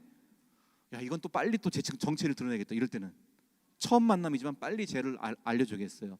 할머니 혹시 할머니 힘든 일 있으시면요 마음에 힘겨운 일 있으면은 저한테 말씀하세요. 제가 사실요 제가 목사입니다. 목사는 사람들 이야기를 듣고요 하나님께 기도하는 사람이니까요 저는 누구한테도 말 안 하니까요 할머니 저한테 말씀하시고 말씀은 제가 할머니 위해서 기도해 드릴게요 했더니요 목사님이시냐고 그러면서 자기는 교회는 안 다닌대요. 교회 가본 적 없대요. 천주교 성당만 몇 번 가봤는데 성당 사람들 쌀쌀 맞아서 안 간대요. 제가 뭐 천주교 비하하는 게 아니라 그분이 그랬어요. 요는 뭐냐면은 고부간의 갈등으로 며느리가 집을 나간 거예요. 그리고 아들은 지방에서 일을 해서 한 달에 2번 정도 올라온대요. 근데 그 집에 손주가 그 무서운 중2 남자가 있는 거예요. 김정은이가 무서워서 못 내려온다는 그 중2 남자애가 있는. 근데 얘가 이제 할머니 말도 안 듣고 PC방 가서 살고 막 공부도 안 하고 그러니까 그게 할머니는 너무 가슴이 아파 자기 때문에 이게 됐다고 생각해서 막 그 말씀을 하시면서 우시는 거예요. 그때 무슨 말 할까요? 마지막 말 얘기했어요. 뭐 똑같이 한 게 아니라 할머니 제가 감히 할머니가 겪는 아픔과 힘든 거를 제가 다 알 수 없지만 예수님은 아십니다. 예수님은 그 모든 십자가의 고통을 당하시고 할머니가 겪는 모든 아픔과 고통도 다 헤아리시고 다 담아줄 수 있는 분입니다. 얘기했어요. 그러니까 예수님 만나시고 교회 가시라고 그랬어요. 교회 가겠대요 자기. 이거 굉장히 다급한 거예요. 힘든 거예요. 근데 제가 가는 교회는 좀 이제 30, 40대가 많고 또 차를 몰고 가야 되고 제가 또 교회 봉사를 하니까 이 데리고 갈 수가 없는 이 할머니를. 그래서 그 지역에 있는 우리 집 지역에 있는 그 교회의 부목사님 사모님 우리 학생이었어요. 그분한테 전화했더니 전도 특공대 권사님들 와서 그분을 데리고 그 교회를 데리고 왔어요. 우리 주변에 이런 사람도 있단 말이에요. 이 처음 만난 만남이 좀 저는 이 얘기를 했어요. 근데 우리가 주변 사람들에게 귀 기울이고 경청하고 섬길 때 일상에서 복음을 선포하십시오. 그때 하나님 분명히 역사하십니다. 자 마지막 문장인데 이게 미국 감리교단의 감독인 스콧 잔스라는 분이 쓴 책에서 하는 얘기인데 이거 같이 다 같이 읽고 마치겠습니다. 이웃에게 복음을 전하면서 그들을 진실하게 사랑하지 않는 것은 올바른 전도가 아니며 이웃을 전도하지 않으면서 그들을 사랑한다고 하는 것은 올바른 사랑이 아니다. 아멘. 네, 감사합니다.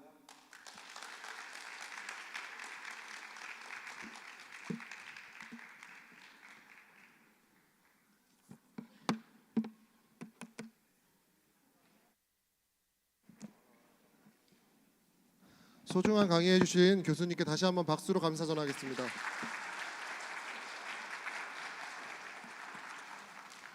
저 기지개를 좀 펴보실까요? 네, 조금 굳은 거 좀 푸시고요.